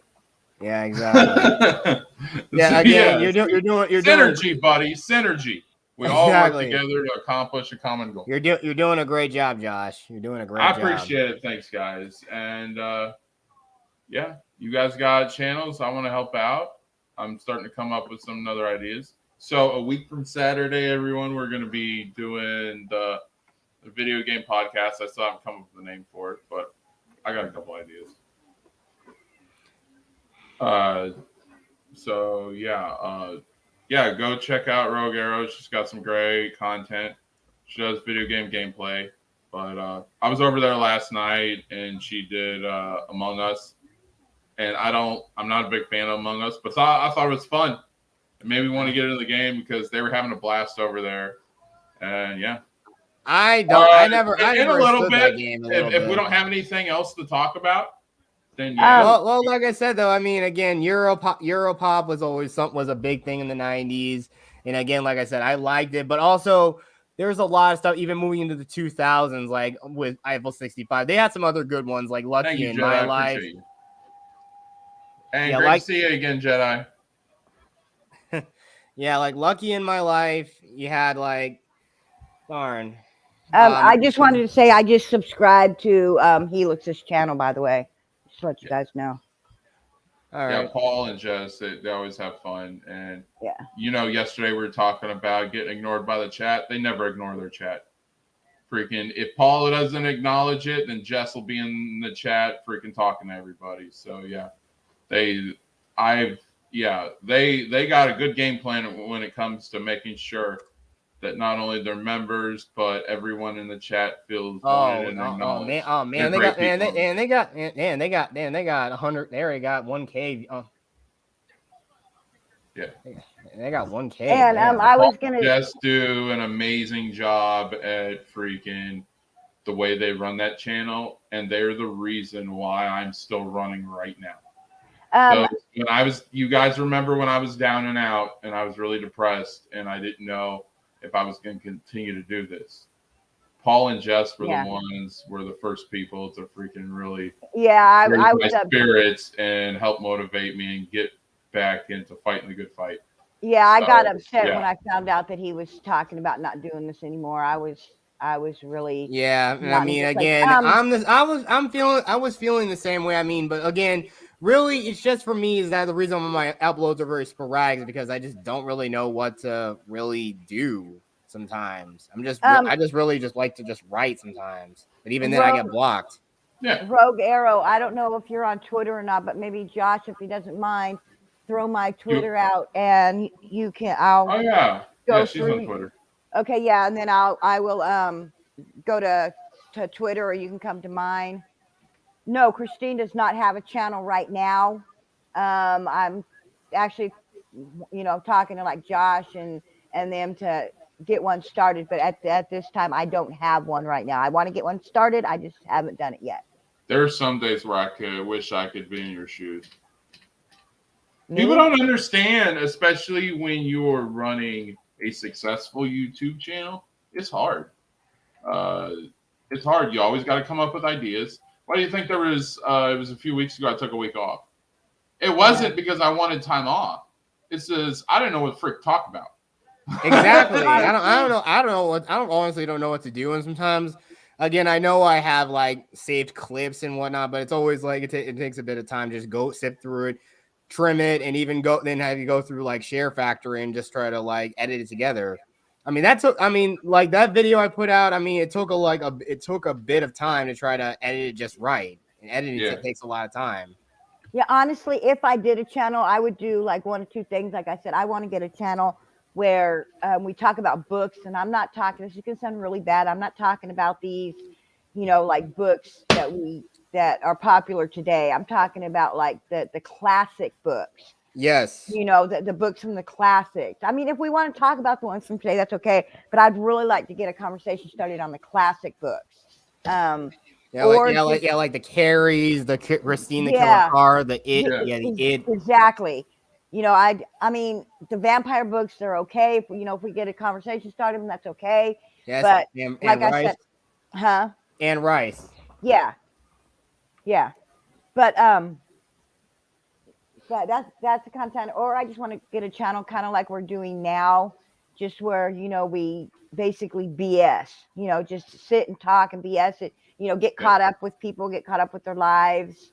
And stuff like that, just to kind of. That's what I want to do. And I mean, again, I know I've done my own gaming podcast that was short-lived because, again, I know this dude of mine's buddy. You can actually go onto my channel and look it up though. It's called, if you go on my channel, it's called the Dummies of Gaming Podcast. It has been for months. It's been canceled, but me and a friend of mine, and I'm still cool with him. We tried to do it and try to talk a lot. Try to talk about what was going on in the gaming space and just had a little fun with it. Heck, we even just did the format by doing a dual stream and just playing a game while we're doing it. Yeah. But yeah, like I said, because there's a lot of people that talk about books and stuff, and they do different things, and that's like not really what I want. Like I said, I want to do the older, like your Stephen King and your stuff like that. Uh-oh. What happened? She never falls out. She'll be right back. It's all right. Okay, yeah. All right, so I just put JetSpark's YouTube channel on there. Thank you. Got any guys? Anything else you want to plug? Go ahead and do that. Most people I got is mods. Sometimes, Rogue, do you think you're the only one with internet issues? No. Most times people have internet issues or they have laptop issues. Phil has laptop issues. Yeah, and that's the whole thing, though. That's the reason for me. I know it's just like a normal, just like a Dell desktop where all the parts are in the side in the monitor itself and whatnot. And I mean, it was a lot better because I had that same sort of issue that Phil had with his stream, with all of his streams, where he has to use a laptop. I mean, doing it with Cardinal so Sin. Many times me and Phil have gone in together on streams, and he's like, "Welcome, my guest, Josh." Oh, Josh, hang on, I'll be right back. Yeah, but like I said, though, I know. I mean, even then, I leave it open a little bit. I know, but still, I mean, I'm just again, I don't want to. The thing is, like I said, I don't want to bring some unwanted attention or an unwanted person that I don't want in my stream because I already know I'm not on good terms with this person. I think he's only gonna do it mostly because he's gonna troll. Yeah, well, that's the beautiful thing about having our own channels. We can boot and we can ban. All yes. Right? So I try to let everyone's opinions open, but if they are purposely derailing it, and that's you can have your own opinion. I have no problem with that. As you see today, guys, I'll let everybody have their own opinion, but at this, you got to show respect with it because we want to respect and appreciate each other. So that's my rule. No personal attacks. That's the thing. Look here in the chat. She said, you need to resend the link to Christy. I just did. I just did 2 seconds ago. Yeah. But yeah, guys.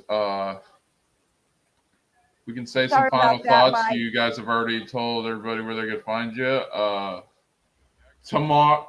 I'm trying to figure it out. Because I got an animated show stream. I think I'm going to do a regular TV show stream. And then Friday is the Star Wars. And Friday is the Star Wars episode 2 that we're doing. Darth Maul is what we're going to be talking about for all you Star Wars fans. And then Saturday, we're going to be reviewing The Crow. Yeah. One of my favorite 90s movies. So that's going to be Hey, Keely, how are you doing? Sorry about that, guys. My computer glitched and knocked me out of the stream because I went to Twitter to follow Rogue and my computer just kind of threw me out. So that's what happened. That's why I left all of a sudden. Yeah. Keely, what's good? You mean Christine? Yeah. Typo. Christian, yeah. Yep, we're going Maul. Trippy, in answer to your question, I like any book that I like to get lost in a book. Right now, honestly, I don't know if anybody knows it, but I read an artist called JD Robb. She does an in-depth series that's really, really good. I've read every one of her books, but I like the older books, like your, I don't know how to explain it, like your Stephen King and your even older, like the original Charlie and the Chocolate Factory, the older ones. Oh yeah. Yeah. Thank you, John. I said, I used to be freaking. When it comes to books, we're gonna kind of laugh at this. My favorite book is actually. There's a part of the Bible that's my favorite book, and it's the last book of the Bible. Oh, Revelations. Yep. I'm all about Revelation, and then I'm all about prophecy. Oof. So you know why one of my favorite topics I should start calling you Spooky Josh the chosen now. one. Yeah. Okay, my favorite thing in Star Wars is prophecies. And so I hate to say it, but my favorite book is Gone with the Wind. Right. Fair enough. I mean, I like that book. And no, Trippy, I've never heard of Lauren Kate. I've never heard.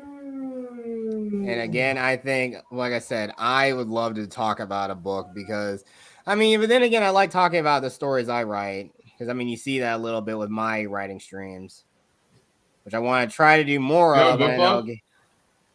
Do what?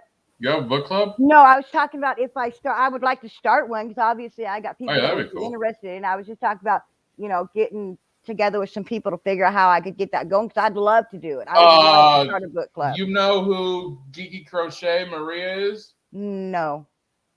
Go check out Maria, and she does stories and books and stuff like that. She may even have a book club. I'm not sure, but her and Art to the Icky have a podcast called After the Weekend, and I think it's like on Monday nights. And Maria is really into books and storytelling and things like that.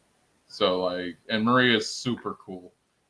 So yeah, you like Maria. It's just that I was talking about, people get asking if I was getting a channel, and I was just saying that, if I did, that's what I would love to do. I would love to get, if I could get enough people interested in it, I would definitely start one. If I could get enough people that would, say, yeah, if you start one, we'll I can always, and here's the thing, I can always give you a spot, one show a week on here, and maybe that could spin off to you doing your own thing.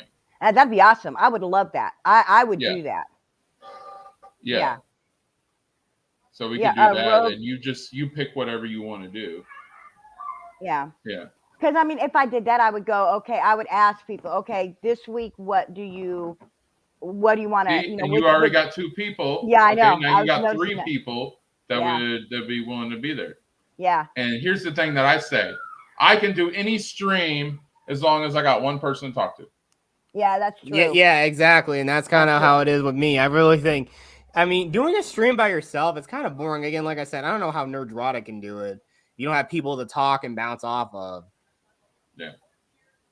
But, I mean, if you kind of like Josh and them do, if you get something that everybody's interested in, you could do an open mic like they're doing and say, hey, this week we're going to talk about, Stephen King's Christine. I'm just using that, because of my name, but Stephen King's book Christine.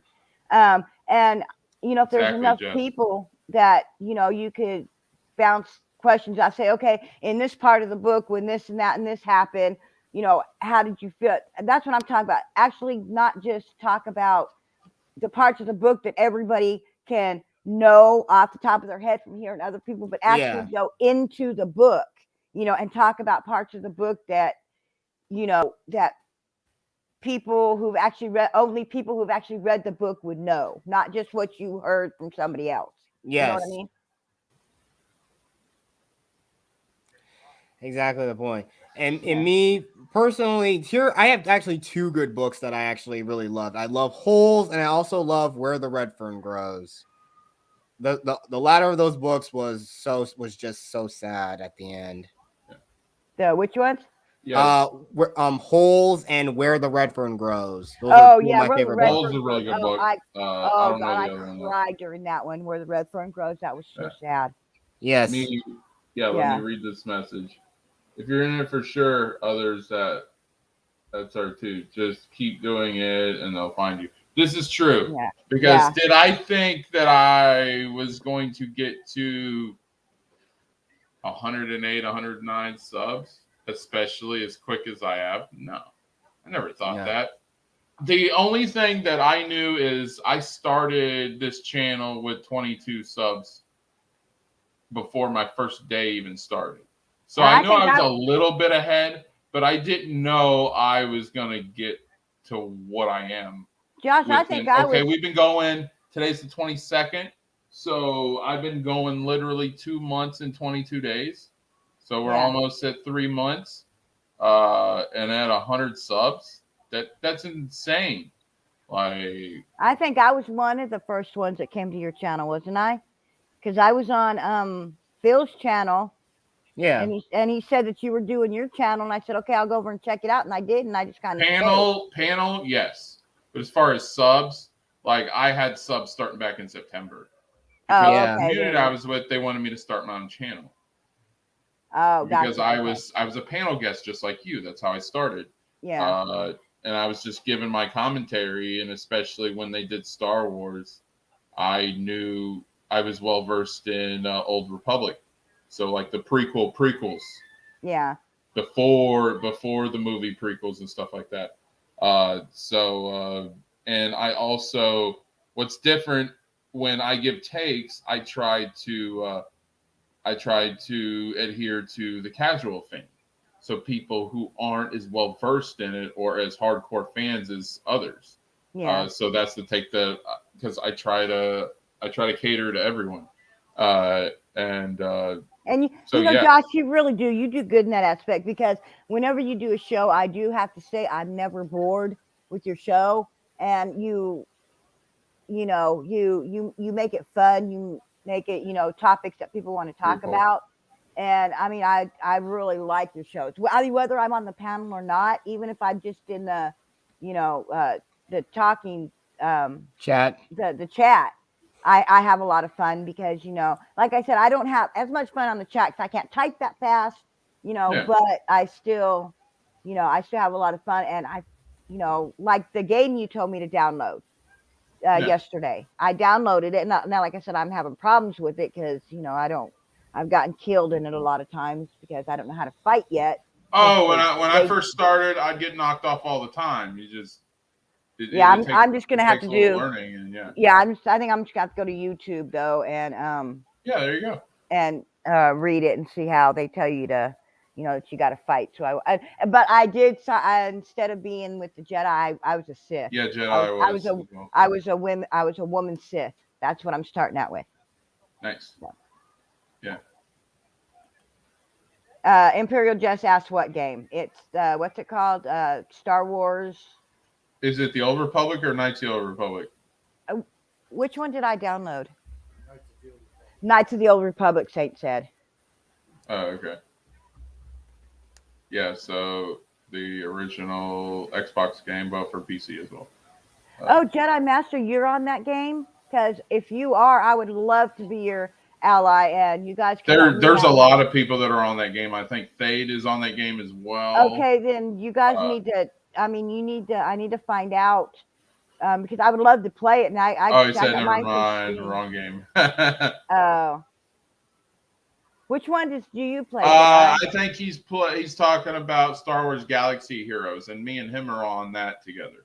Is that on Steam? It's on mobile app. It's not on PC, so it'd be on your phone.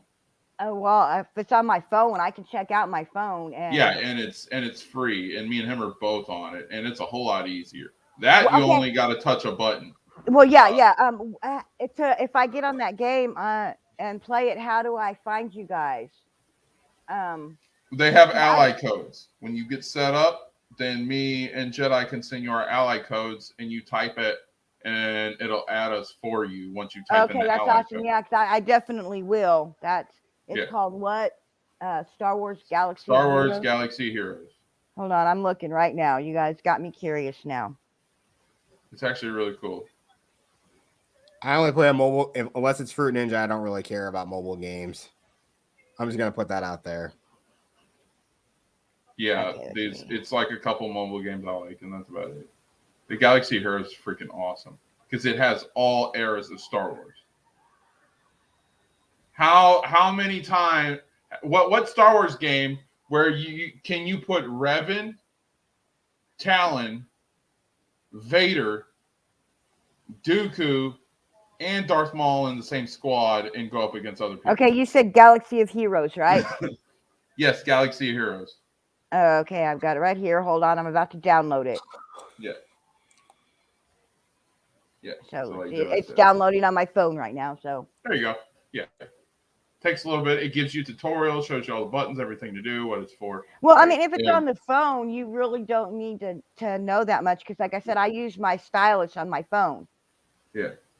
Because, I got fat little fingers, so every time I try and push buttons on my phone, I always end up, saying bad words or something. So. Yeah. But, all right. Thank you, everyone who showed up. Awesome chat. If I forgot to plug anybody, I'm sorry. Thank you for coming by, Paul. Great to see you. Thanks, Jess, always for being here. Thanks, Jedi. I know you're in the UK, so I was glad you were able to catch the stream before we ended. Rogue Arrow, welcome to the channel. This is pretty much what we do. We do discussion. I do gameplay once a week, so I'll try to fit that in there. I haven't decided if I'm going to do Star Wars or Spider-Man Miles Morales, but I am going to do one of those games this week. But we got 90s, so yeah, we're gonna keep it with this theme. I'm glad you guys had fun. This is probably the most fun stream I've had so far. Okay. Since I'm just now doing it, can you guys go ahead and I know you got to get to a certain level, but will you guys go ahead and give me your code so that I have them? So when I get to that level, I can go ahead and put them in, and you guys can. Jedi, go ahead and put your ally code in, and then I'll DM mine to Christine on Discord. Okay, yeah, that'll work. So yeah, so we'll give that a second. Good luck. Oh, good. I'm glad you like it. For some reason, I think people think I suck when I don't, because everybody you do, Josh, wants but to we love hang you out. anyway. Like, dude, I had really bad self-esteem growing up, especially my teenage years. I thought that I couldn't keep a girlfriend because I was either ugly or I had an annoying personality or something. Oh. And No, it's you just don't, sometimes by the things way. don't work out. When I was younger, yeah, it really got to me. Yeah, I know one thing. I had that. I had like, but anything I've ever dealt with girls, it never evolved past a crush. Yeah. Every time I've got involved with but girls, I had feelings for somebody deep, and it just didn't work out. And for years, it got to me. And like at first, I was a little hurt and upset, but then I thought something was wrong with me. So yeah, it's like mind plays tricks on you. But it got better over time and moved on, and I'm cool. So, but yeah, so those issues every now and then I think about it. yeah, Thanks for the stream, we like you, Josh. Like you were saying though, when you got involved with girls, when I got involved with girls, all I did was beat them up. So you know that. All right, there's the ally code right there. I'll that's put it on the screen. Jedi. Yeah. 39. Yep. Is there any spaces, or do I just do it as one long number? It'll do a line in between, so you just type the numbers. Okay, I got you. Thank you. Yeah.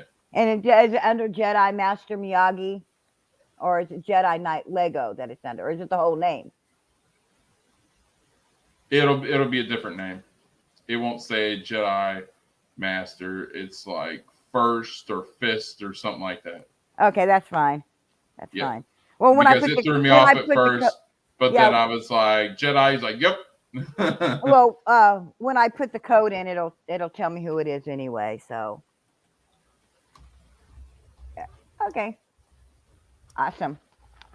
Yeah, cool. Yeah, like I said, I've got it downloaded. I'm going to start. Yeah, here see, in just a minute. that's what it'll come.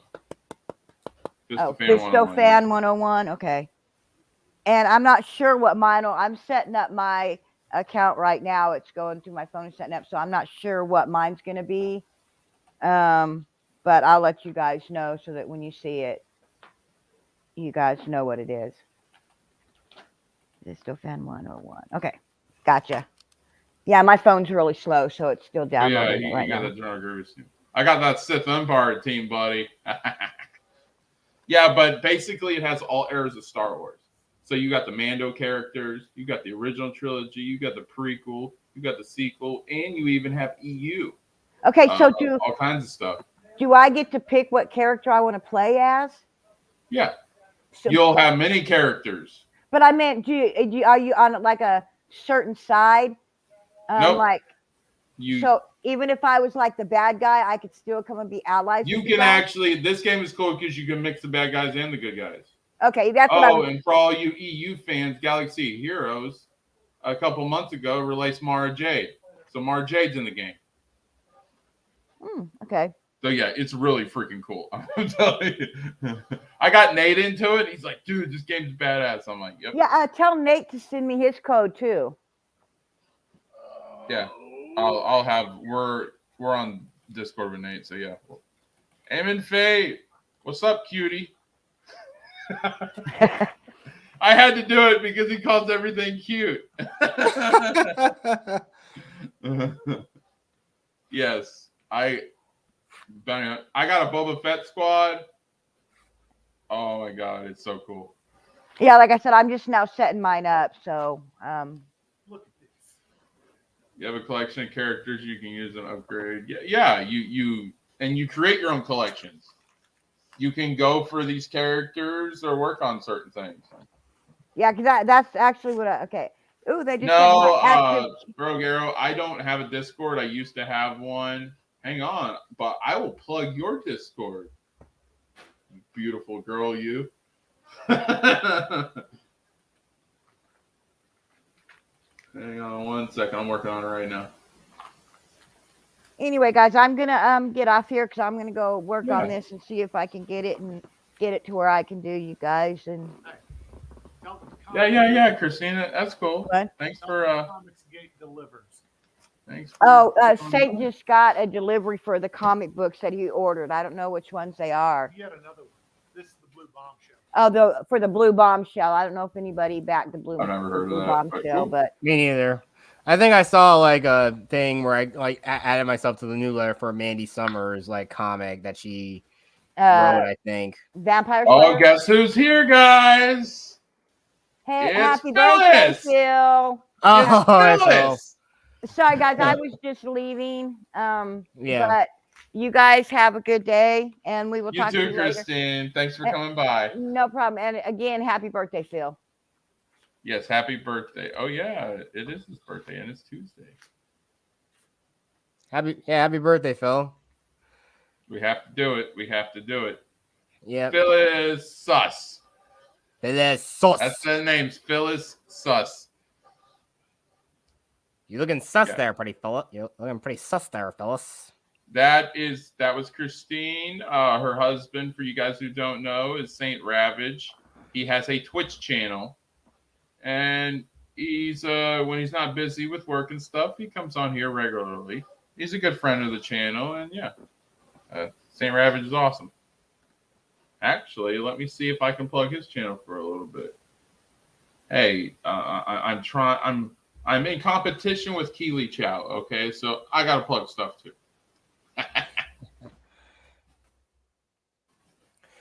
Yeah, man, I know one thing. I know I wanted to talk about when Christine was here, but also the same thing. Another good track of the 90s was Mortal Kombat. Oh, that music! Oh my freaking god! And Yeah, that was it another made thing you I want liked to say, I about the want to 90s. fight something. Made you want to. Let's fight some. I want to go out and fight somebody. Yeah, it's like Or even though I think like Nostalgia Critic made a joke about that. Like, you know, it makes you pump that you actually just want to go fight somebody. Or in the case of Honest Trails, it makes you want to play laser tag. Or it's like the laser tag national anthem or something. Finish them. I gotta play at least one. Oh, okay. Ads.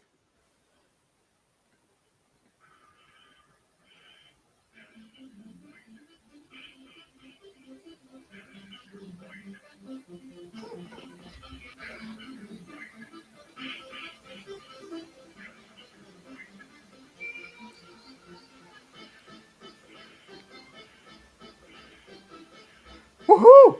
What's the fight? Let me play some laser tag or something, yo.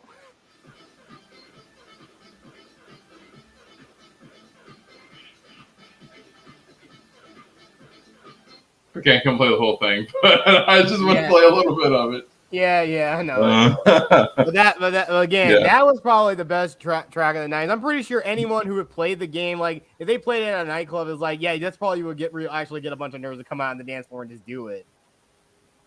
Paul said, "Oh no!" What? Oh no, what? He said, "Oh no! Oh my God! Mortal Kombat! Yes." It's a That was like they would actually play that on the radio. It's like regular music. And that was the thing. You'd see things on TV and movies like Roger was mentioning Friends. they had the Friends music theme on like regular radio. It would be the top of like the 5 o'clock hour because they had the show going on that night, and they really Oh, wanted the to damn promote. Friends theme. Like, there. So yeah, they had the Friends theme. Yeah. I'll be there for you. Yeah, and yeah. Haha, settle down, Paul. Yeah, but I would again, love to see Jess and Paul go in a debate about 90s music. Just those two. I wouldn't want anybody else on the panel. I just want Paul and Jess going head to head in a freaking I think I music should also battle. do that on my. I think I should try to do that on my channel. Just do like do debates. Like, I still want to do something where we talk about like lightsabers and whatnot. He has a YouTube channel with a bunch of videos he didn't know were still up. So everyone, feel free to follow Seamus on YouTube. Oh yeah, Insane Ravage. Patrick, what's up? I haven't seen you all week. How you doing, buddy? Patrick is only 15, but Patrick's awesome. Oh, there he is.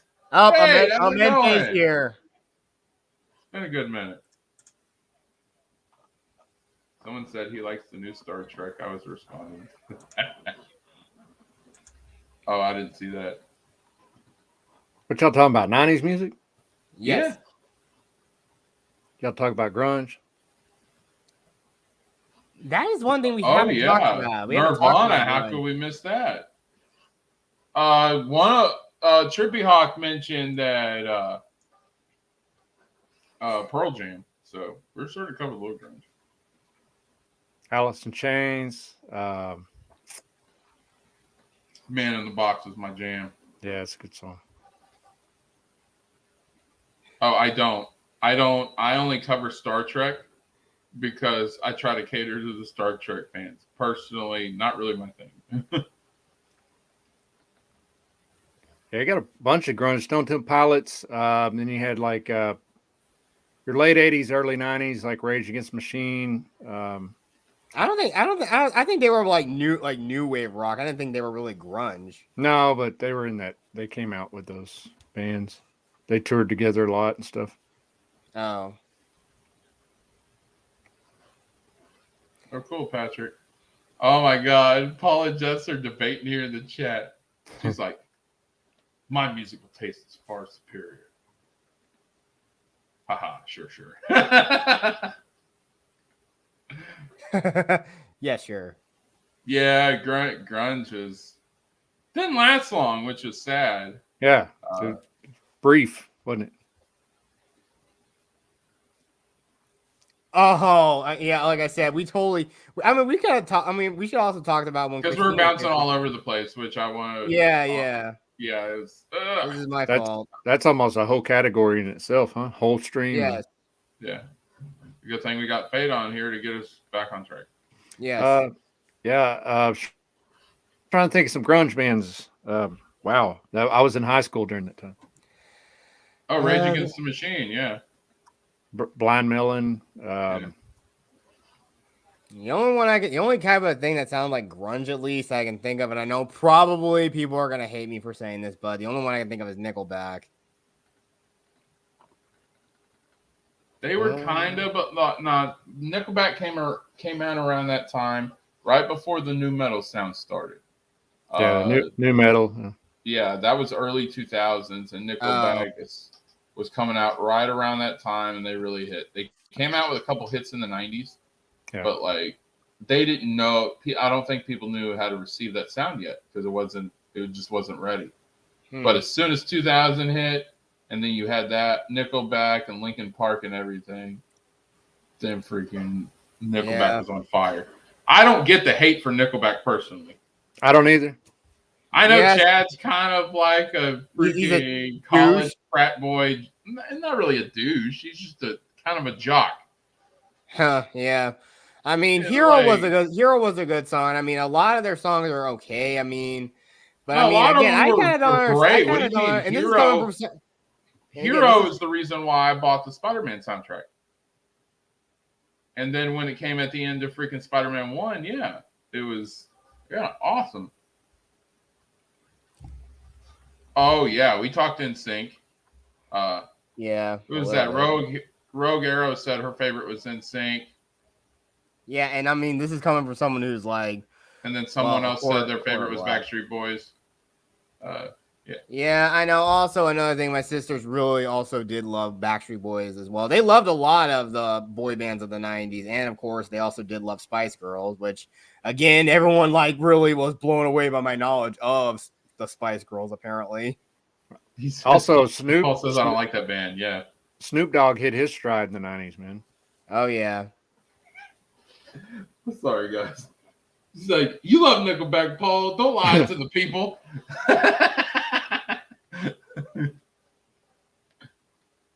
This is how you remind me I don't like this I got a band. bunch of subs this week. The hardest thing about getting sub was getting past that 89 marker for me. It was stuck at 89 for like 3 weeks. And yeah, they do. I like Nickelback. I always have. I don't get the hate. They did a lot of tribute to the Troop stuff. Freaking, I want to say 2012. So yeah. Thanks, Jedi. Yeah. Oh yeah, Soundgarden, Pearl Jam. Mm-hmm. What else? Hole, which was what Courtney. Yeah, that was Courtney Love. Yeah. Smashing Garbage. Pumpkin. Smashing Pumpkin came out. Yeah, Garbage, Candlebox, Silverchair, Bush. That's the thing. There were so many bands. Yeah, we were still in the one-hit wonders thing. Yeah, and I also know. But we got hits. We got all kinds of hits. Even if they only did one hit, we got tons of hits. Oh yeah. MC President. Hammer. MC. Oh, That's God. 80s. Oh, I thought he was 90. I thought MC Hammer was 90s. He might have done something in the 90s. No, You Can't Touch This was 90s. It was early. I think it Was was it? like between Yeah. 90 and 92. I know Sir Mix-a-Lot. So Mix-a-Lot, I think, was 80s. Or it could Yeah. have been 90s. I'd have to look it up. Oh yeah, it just said Hanson. Yeah, freaking Hanson. I know That wasn't grunge. that wasn't really grunge. It was just like, boy pop, whatever. I don't know what really defined it, but there was a celebrity deathmatch episode between Hanson and the Spice Girls, and yeah, they were both considered annoying at the time. I know, or basically they were just joking about that they were annoying as shit. Rogue Arrow, the hate on Nickelback started around the time YouTube and Twitch started getting big, and everybody started critiquing and nitpicking on every little thing. And then Chad Kroger made the big mistake of disrespecting one of the biggest people in rock metal, and his name is Corey Taylor, lead singer of Slipknot and Stone Sour, and I'm a huge Corey Taylor fan. Ooh. That sounds like a bad man. He said, he was drunk when he said it.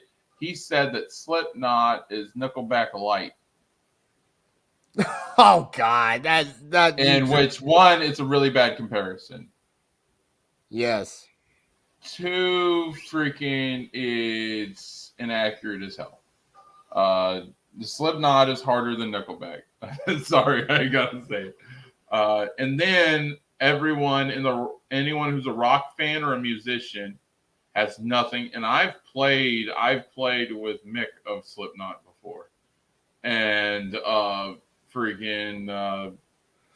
Corey Taylor is one of the most respected people in rock metal music. Period. So when he said that, and then he didn't even apologize, and then when he did, it was a half-ass apology. That's what started getting him turned. People said that all their songs sound the same, which is not true. Freaking How You Remind Me does not sound like Figured You Out, or does not sound like Burn It to the Ground. They do have a different sound. It's just people nitpicking. That's all it is. Okay. They're still talking Star Trek. What y'all know about Spice Girl? Oh my God, he went into this whole thing about Spice Girls. If you want to be my lover. Yeah, I know. Oh Again, my sisters were my sisters were like super into the Spice Girls, and I was like 4 years old, and I kind of got dragged. Heck, I even got dragged into that Sure, movie. blame it on the sisters. Well, again, when you grow up with two older sisters, that's the whole point. I'm just joking. Yeah, I know. I'm sorry, but just like again, Freaking Fate said, "What you know about them Spice Girls?" What you know about the Spice Girls? Oh God, this has been great, dude. Thank you guys so much. I know. You got again. Alanis Morissette. Yeah, I know, but again, it's just like it's crazy when you grow up with older siblings who are Yeah, into that. it's They kinda like rub you off had on you a bit. no Fate. To your point, there was so much. That's what I was saying. The Yeah. stuff we've talked about is the names and artists in the chat, but we could go on all day about this. Oh, I know that's right. But yeah, Alanis Morissette was amazing. Uninvited was probably because that was a dark song for her, and I thought it was really good.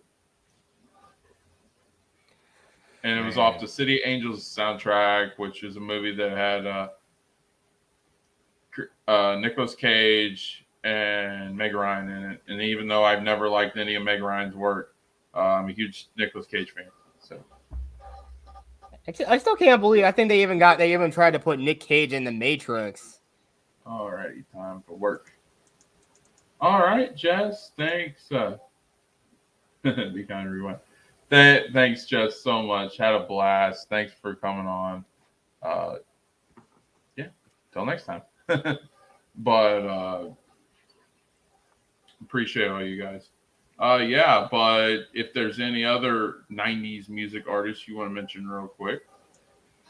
Oh man, I'm looking at a whole list, man. Like, oh, you got the list up and everything. oh, I got a list. But I'll just let me just run through real Nice quick. ball. Some Yeah, go ahead and run through it real quick. So you got TLC, Waterfalls, Wonderwall, Oasis, Lauryn Hill, Beck, Loser. You got Sheryl Crow was big, Third Eye Blind. Yes, and I know she even did like both her and Garbage did they did theme for Bond films. Garbage did the theme for The World Is Not Enough. Sheryl Crow did the theme for Tomorrow Never Dies. Yeah. Which I think really honestly, when you think of it, should be called Tomorrow Never Lies. Considering, the main villain's like some media mogul. Oh, and yeah. I think it's a prophetic movie too. Yeah, it's a good movie next to It's a good movie next to GoldenEye. Oh yeah, Weezer, but I never knew about them until about to destroy my sweater. Yes. Yeah, Weezer was awesome, dude. Oh yeah, I think also there was another song. I first heard about them on. I'm not sure if they are technically 90s, but I saw like a little documentary about them a few days back. It's you ever heard of a band called Soul Coughing? No. Oh, well, I know. I only knew of them, and I think I kind of have fallen in love with their music. It's kind of like it's sort of like indie rock band or something. They kind of mix a little bit of jazz, mix a little bit of band jazz, I think, in that thing. But I know they had some songs on Cartoon Network, I don't mean to walk around in circles, walk up in circles, walk around in circles, walk around and stuff like that. It's songs like that. That's basically what they were, but I don't know. I don't think anyone really knew about them. I'm sorry. I just wanted to bring that up too. Yeah. Continue, Fate. Oh, we got No Doubt, Gwen Stefani, Red Hot Chili Peppers. Obviously, yeah. Oh yes, yes, Red Hot Chili Peppers. Another song that I almost forgot was in the Power Rangers movie. That part of the first when the movie started and they were skydiving. Oh yeah. Yeah. Let's see. We talked about Backstreet. Destiny's Child came out hot back then. Mr. Jones and Me. Counting Crows. Radiohead. We talked about NSYNC. Let's see what else. Sugar Ray. Every morning there's a halo hanging from them. Yeah. And then Wallflowers. I think Wallflowers. Yeah, one headlight. That's the only one I remember for him. No. Yeah, we could be here for another 3 hours just running. Oh yeah. That's just everything. That's just like pop. Then you could go into grunge. You could go into metal. You could go into rock. You could go into rap. You know, just whatever. Country. There's a lot of big country back then. Yeah. So much stuff we could get into. But I definitely want to might- hop on here, man, real quick. I got to get off here, man, because I just got off work and I Oh, jumped dang. on one stream and then came over here. But I wanted to say what's up to you, Josh, man, and jump on this stream real quick, man. Oh, yeah, this is awesome, dude. It's been forever. This is cool. Thanks for coming by. Not a problem, man. I'll Exactly. be catching up with you guys. See you, Jet. Can I See call ya. you? Can I call you F-22 Raptor? Well, you can call. Well, I'd say yeah, you can call me, but I think the icon I have is a F-18 Hornets. It is F-18, yeah. Yeah, because I know it's the Blue Angels. Again, the person who does. I think I know he's kind of gone his name, but I knew him as like Crash 101 on PlayStation. But I think he's doing PC. He's the one that designed this, but I think you can find him in my thing. He's known as the Crash Project now. He's been still doing like stuff like Titanfall stuff. Yeah. All right. Well, I'll see you guys later, man. Thanks for having me on here, Josh. No All right, see problem, you, dude. Fade. Thanks for coming by. Later. All right, guys. yeah. I'm gonna go ahead and end it for this episode. Tomorrow we're gonna do 90s animated shows. Oh, looking All the forward to favorite that. cartoons. We're Yeah. talking. I'm gonna cover, and you're gonna like this one, Jet Sparks. I'm gonna cover Power Rangers. Yes, I'm but gonna no, freaking- Power Rangers isn't. I know it wasn't really animated, but it went with that block. All right, so we're doing that X-Men, freaking X-Men animated series, Batman. We're doing all the networks, all the freaking cartoon / kid shows. Like, it'll Oh, be believe me, there's one animated show that I will gladly love to talk about when we get to it tomorrow. What's Trust that? me. Hold on 1 second. I'll give you that. Let me get it really quick. Thanks, Patrick. Appreciate I'm it, not sure man. if everyone remembers this show, but let me get my headphones back on here. I'm kind of delaying it a bit, but it's.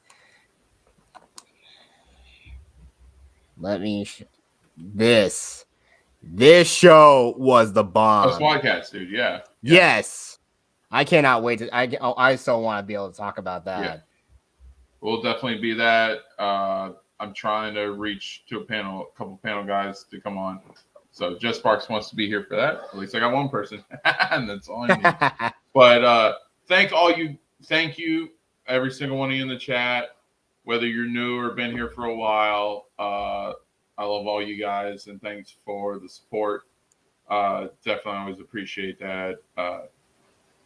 But we'll be bringing that tomorrow. Thanks for making this stream so awesome and fun. Thanks to all my guests for coming on. I appreciate it. Go check them out if you got a chance. Give them a like, sub, or follow. You like their content.